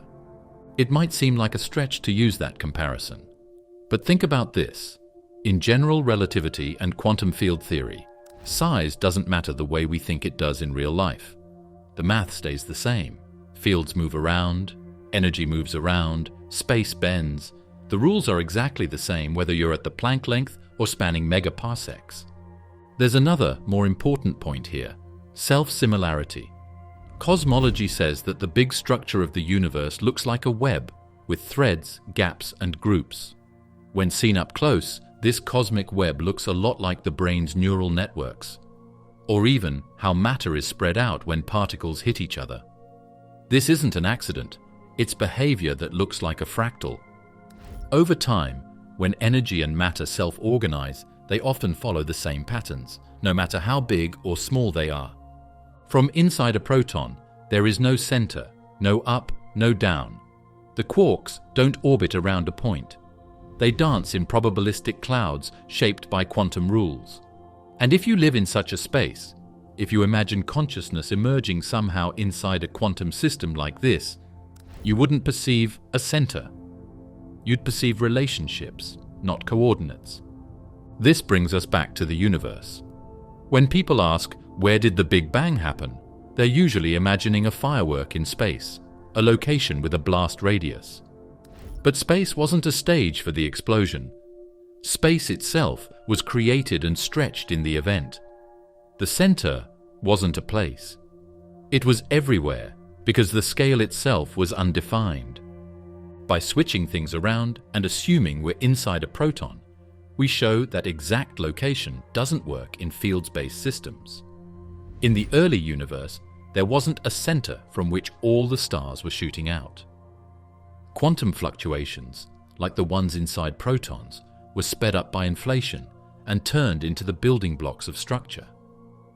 Even the cosmic microwave background, CMB, our most powerful map of the early universe, doesn't point to a location. It wraps around us uniformly, no matter where we go. From inside the proton, you see confinement fields and gluon clouds. From inside the universe, you see the CMB and galaxy clusters. Same idea. No edge, no fixed point.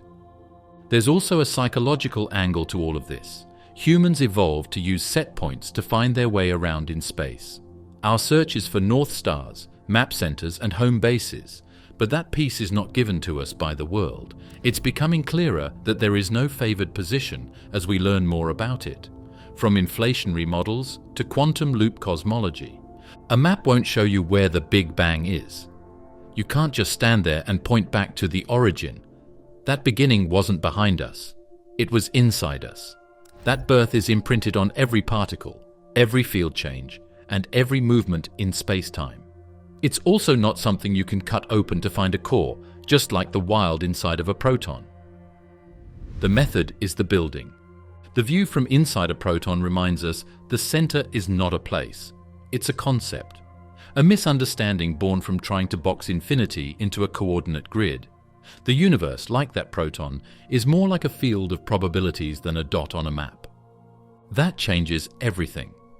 Once you understand that, you stop asking, where did the Big Bang happen? And start asking, how does something so centerless and chaotic still create structure? As far as stars, planets, life and thought go, that question doesn't have an answer in space.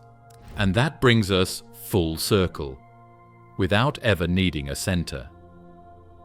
The universe did not start in a certain place. It started everywhere. No, the Big Bang wasn't just a dark blast. It was the beginning of space and time, expanding reality into the place we now call home. The memory of that moment is in every star, atom, and breath you've ever taken. In addition to being science, that makes you think about how small you are in the grand scheme of things. You can look past the next distance and find more if this trip changed the way you see the universe. Subscribe to Beyond Horizons and keep chasing the edge of the unknown with us.